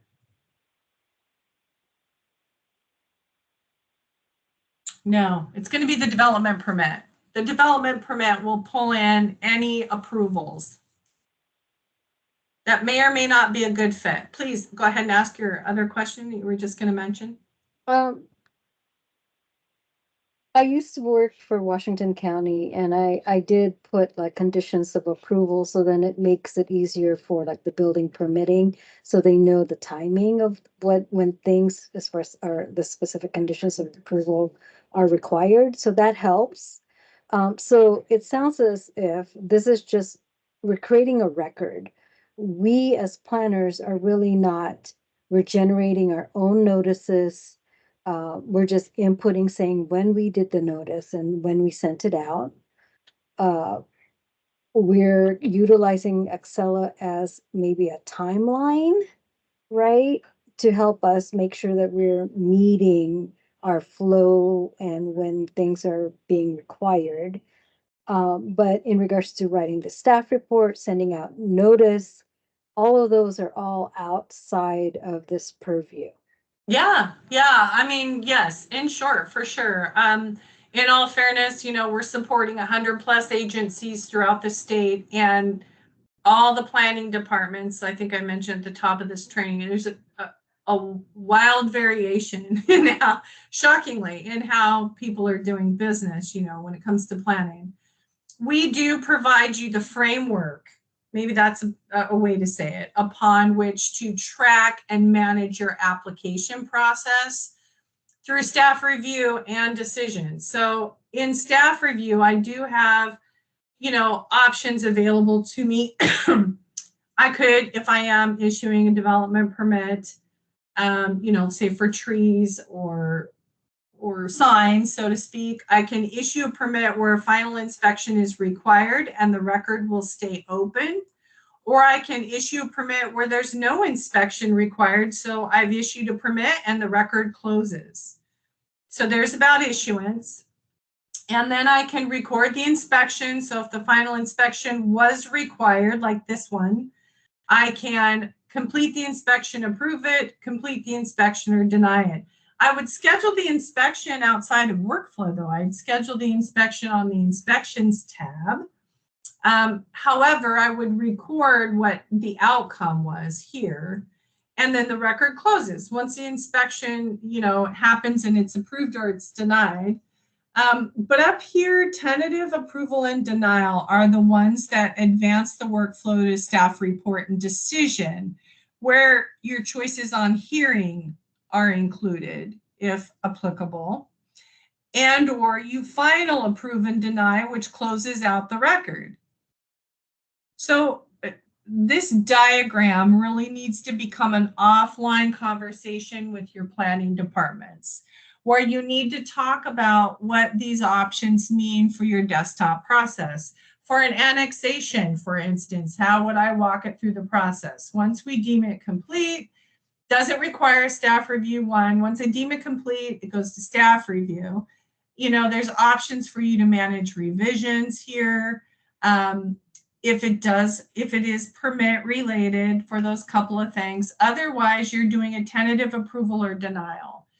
Some agencies don't like this terminology, but please note, this is just a mechanism in which to move the record from staff review to report and decision. Don't get too wrapped around the axle on the word tentative.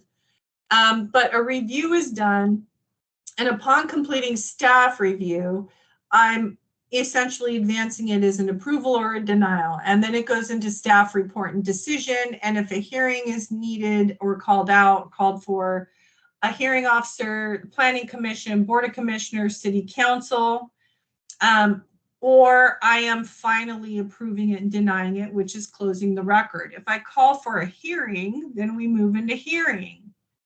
And a hearing is scheduled. You should use an activity to record the hearing. I showed that briefly on the record over here. There are activity types to schedule the hearing. At the bottom here. I could say hearing scheduled, completed, because I've already done it. I scheduled it, with admin executive person or whatever, and I say who it's going to be with and what the date of the hearing is, the Thursday, and submit to save that. I've now scheduled the hearing. So I'm using activities to record the administrative requirements, like you said, Joy, like sending out public notice, scheduling a hearing, the appeal period once decision's been issued and documented. But none of those documents, the notice isn't being generated by Acela. The decision report is not being issued or generated by Acela. However, those documents that you generate outside the system, I highly recommend that you attach them to documents on the record. Yes, Eric. I believe planning and really all departments provided a list of, we call them, I guess, like stakeholders, internal, external stakeholders, but really it's what I'm getting to is application routing. So I guess what is that? We provided those contacts, other agencies, internal staff that we communicate with and coordinate applications and permits with. How is that information going to be used? And do we have the ability to route information for comment to internal or external? And at what steps, at what stages? You do. I think you're referring, though, Eric, to the user submittal. I mean, I can't think of any other capacity that we collect contacts. We sent off, and maybe we misunderstood the request for information, but basically when we get an application in, we have roads within the city that are under county jurisdiction. So we have no authority over the roads. So the county has to comment and review on the land use application. So we sent the county contact to you guys, assuming that Acela would have the ability to route information to external parties. And external recipients. That's what I was just gonna say, Krista. All I could think is it's external recipients, because you do, Eric, at staff review, have the opportunity to kind of generate staff or agency comments. And so, oops, sorry, wrong. Let me get where I'm going here. So I'm in staff review, and I can, either in a waiting review or in review, I can generate sorry, I'm trying to get there, a workflow email. And in external recipients, I will have built out that list of external persons that you provided and their emails. So you can use workflow to send an email, please provide, comment, whatever standard paragraph here. Keep in mind, this is an email, and this is the body of the email. Please provide a comment on this, land use application attached in documents. And I can say, by the way, using the link provided in this email, because the email template from Workflow has a deep link directly to this record online. So they could download the document from online if they are not an internal person. And then you can send that email off to them through the workflow. Perfect. That's what I was looking for. Thank you. Yeah, you bet. Sorry, it's just there's a lot of moving parts, as you can see. And so through workflow, you do have the opportunity to email things internally to other users. This is our fake environment, our fake city here, and other work groups, and or to any external parties that are part of your process, like Eric mentioned, like you have probably submitted through your external recipient submittal form. And so you are able to kick off elective communication through workflow.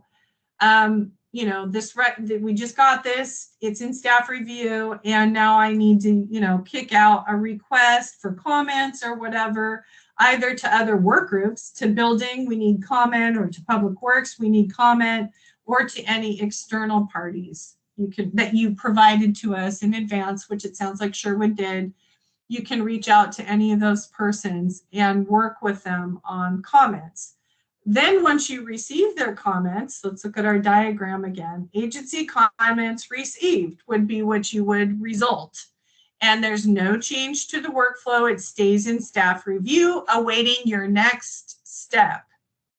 So at that point, I would potentially, depending on if I need to ask someone else for comments, or record something about my review, or ask for revisions. I mean, sometimes revisions happen, they need to make submit a material change in the plans that were submitted because they were not approvable as submitted.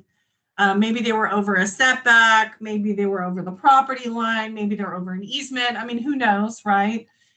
So revisions, you have the option to manage, requests for revised plans. This is different than additional information. Revisions are material change in the submittal documents, right? Plans primarily. And then once you get there, you're tentatively approving, you're moving it forward as approved or denied. Or I can final approve or deny straight from staff review and skip staff report and decision, but the record's going to close out and it's going to be considered done because it went to final approval or denial. Tentative approval or denial moves you to yellow, or moves you forward to staff report and decision, where you have the opportunity again for hearings. Again, I can final approve or deny once the hearings take place, or straight from here from report and decision, or I can advance to hearings and schedule a hearing. So all of this is meant to be as fluid or flexible as possible. And I think Joy kind of nailed it. It is really mostly the framework. It is not generating the staff reports. You would do those outside of Acela. It is not generating the public notices. That would be done outside of Acela. And because all of that is so locally dependent, I mean, could you imagine the information you'd have to enter into the system for it to spit something like that back out to you? It'd probably be extensive. But then once you get into from any point, from staff review, I can final approve or deny. From report and decision, I can final approve or deny. From hearing, and then eventually I get down to closeout. Some people say, why is there, I'm wrapping up here, folks, as quick as I can. Some people say, why is there an appeal task on the record if you're telling us to open a separate record for appeal? Well, that's why. It's the same record type. So you get to final deny or approval from either review, report and decision, or from hearing. And the record closes. Pink, pink, pink, close, close, close. And people panic and they go, wait a minute. It has to be, we have to do appeal, wait for appeal. When you close the record upon final decision, you will, prior to issuing the final decision, you'll come into activities and you'll set the appeal timer.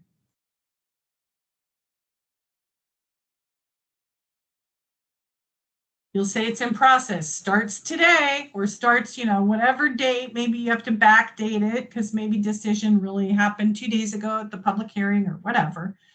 You give it a status, whatever is meaningful to you, and you set the timer. When will the appeal period end? Maybe it's only 30 days because of the application type that this is.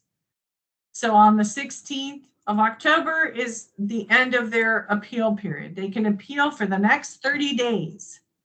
And I can say, I don't know, appeal timer set, applicant notified, or, I don't know, whatever note or no note, doesn't matter. And I set the appeal deadline. It's the 16th.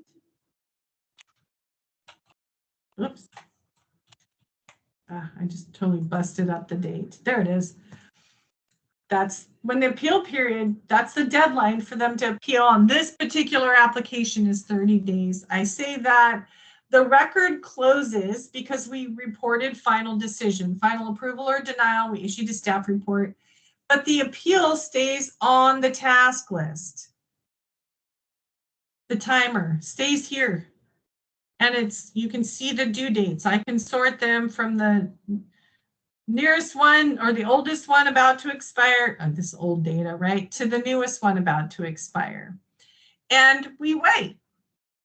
And if they appeal, then you create a new record, application type appeal in the application type dropdown. I fill in, in the application type dropdown, appeal. I fill in the appeal section and I come down to workflow and I'm going to use just the appeal task. And I can do that through supervisor. I can turn off all of the active tasks and just turn on the appeal task for use. Appeal task, I want it to be active, it isn't complete, and it's starting today. We receive the appeal. I can assign it, and so on. Save that. I'm not doing it because I'm in the middle of another record, but the appeal task will be the only active orange task. And from there, you would process the appeal. Now, if you didn't want to just jump straight to appeal and you needed to repeat any other tasks, you could use supervisor to repeat anything else. I mean, you could certainly reuse the entire record workflow from top to bottom if you needed to for the appeal. But most often agencies just need the appeal. You would record it as appealed, and it's either denied, approved on appeal, denied on appeal, final decision.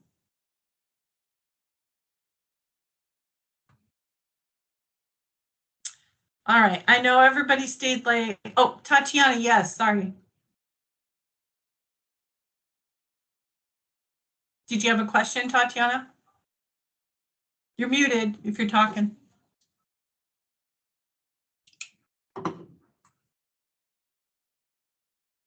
Maybe your hand up was so long. Oh, you had to step out, or Tatiana had to step out. Okay, well, when she's back, she can ask. The bottom line for planning is looking at this workflow and learning it, because this is how you process a record. And for every step you take in the workflow, every status step you take, the record status updates. Every move you make. I'm issuing a permit with final inspection required. Well, once we do the inspection, the field inspection, then I have to come back into workflow and say that it was approved or denied upon inspection. And there's just you got to kind of read through this and see where it's going to go and what it's going to do. The standard process is deeming it complete, doing a staff review, advances its staff review, doing the review, tentatively approving or denying, issuing a staff report or a final decision, and or a hearing, having the hearing take place. By the way, there is a new status result. I don't have it recorded here, but there's a new hearing status that says, oh, no, wait, it is here. Sorry, it's right here. Initial hearing complete, referred. So you can swing back up to staff report and decision and do another hearing. Some agencies requested this as an enhancement. They had more than one hearing that had to happen. And because the workflow wasn't really designed for multiple hearings, we now have this new status result that will allow you to double back up and go again. You had a customer walk in, this Jen. Oh, that's about Tatiana. Okay. All right. I know there's probably tons of questions, but really the key with planning is getting in here and trying to mirror some of your existing real applications in the system, trying to practice with them, walking through the review, learning this document, because this is going to be your key to using the software successfully. Managing this flow, and this flow sets the record status. So as you're processing the application and tracking your timelines, you also use activities to kind of supplementally record all the administrative work that you're doing in and amongst the workflow tasks. You know, you did public hearing. You might have to do another public hearing at some point. Maybe the hearing, or public notice, forgive me. You have the hearing, and maybe that invokes the need for another notification. You know, but this time it's, I don't know, I'm just making things up, newspaper legal notice. And you could record, you know, newspaper legal notification. And that's completed. That got sent, you know, sent to the local paper this morning, you know, for published tomorrow. You know, just being silly here. You know, and I could record that happened today on the 16th, but we sent another notice. So activities is just starting to log everything you're doing. And some of the stuff that's in process, once it's done, or you need to advance it or whatever, you can reopen it and continue to edit this task. 1016 has come and gone, so we can now come in here and complete. The appeal period is done. It's met. So I can come back into the appeal period timer and I can complete or close that. And this task list and these dedicated filters allow me to track the appeals on all records, not just my own cases, but on all planning applications. It allows me to track hearings for my entire department, not just my own cases. I can't, and then all the notifications, like the different, you know, public hearing notices and newspaper notices and whatever, I can track those as well. Once they are completed, they come off the list.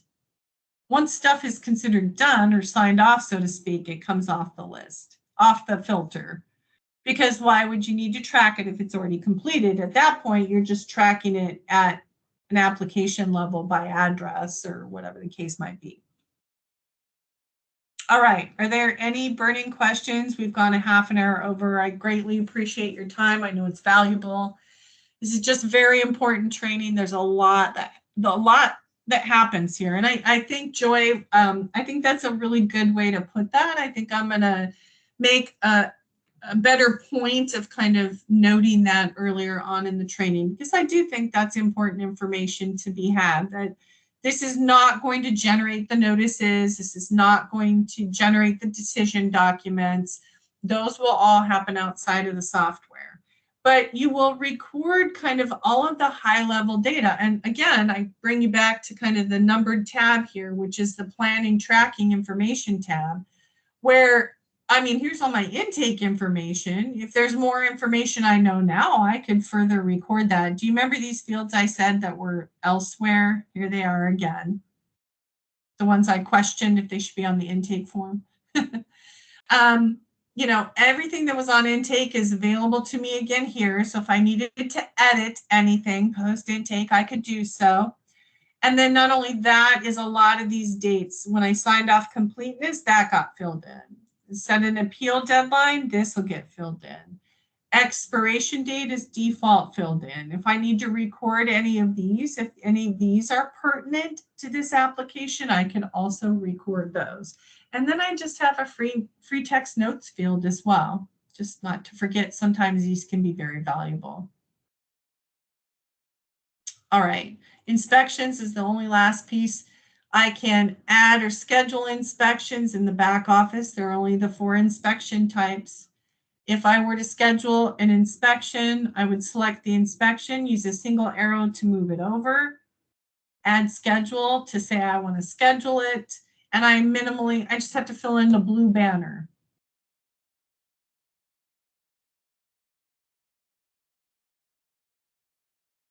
Who am I going to assign this to? I'm just going to pick myself. You know, who's going to do the inspection?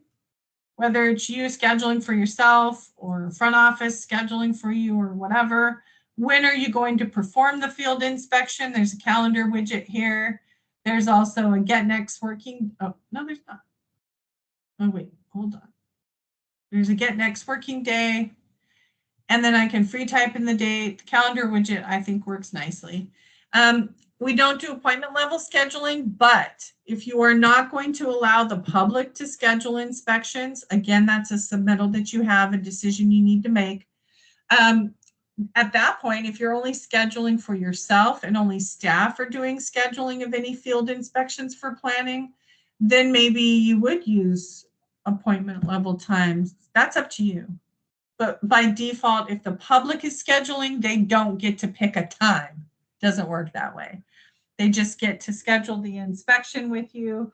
It is a request, not a guarantee. And in the task page, there is an inspections tab where you can see all the inspections scheduled for planning today or tomorrow kind of thing. And you can look and see what's been scheduled. Whether you're scheduling, you're not allowing the public to schedule, or you are, this is still where you will review any inspections, field inspections that have been scheduled. Okay. I think we've gone over plenty. Everybody has been so gracious to give the extra time today. I really appreciate that. Did Tatiana ever make it back for her question? Jen? Hey, Kelly, yes, I am here. I was just trying to relate to Eric's question earlier when he was talking about external recipients.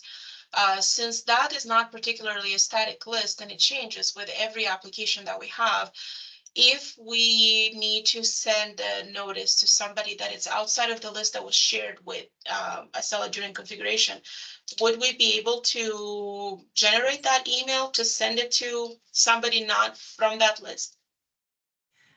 So just a quick clarification. These are people that participate in your process with some regularity. Planning commission people, external, like people you have direct partnerships with. These are people that are kind of regularly or more regularly a part of your process in some way, shape, or form. They are business partners, right? Yeah, more or less, but a lot of times those partners change. So even if the agency didn't change per se, you know, people transfer or move around. So if I had shared a particular email associated with John Smith, but John Smith is not with that agency anymore, and I need to send it to somebody else now. Yes. And there's no default email to the agency per se, but that's why I need that it would be a help desk ticket.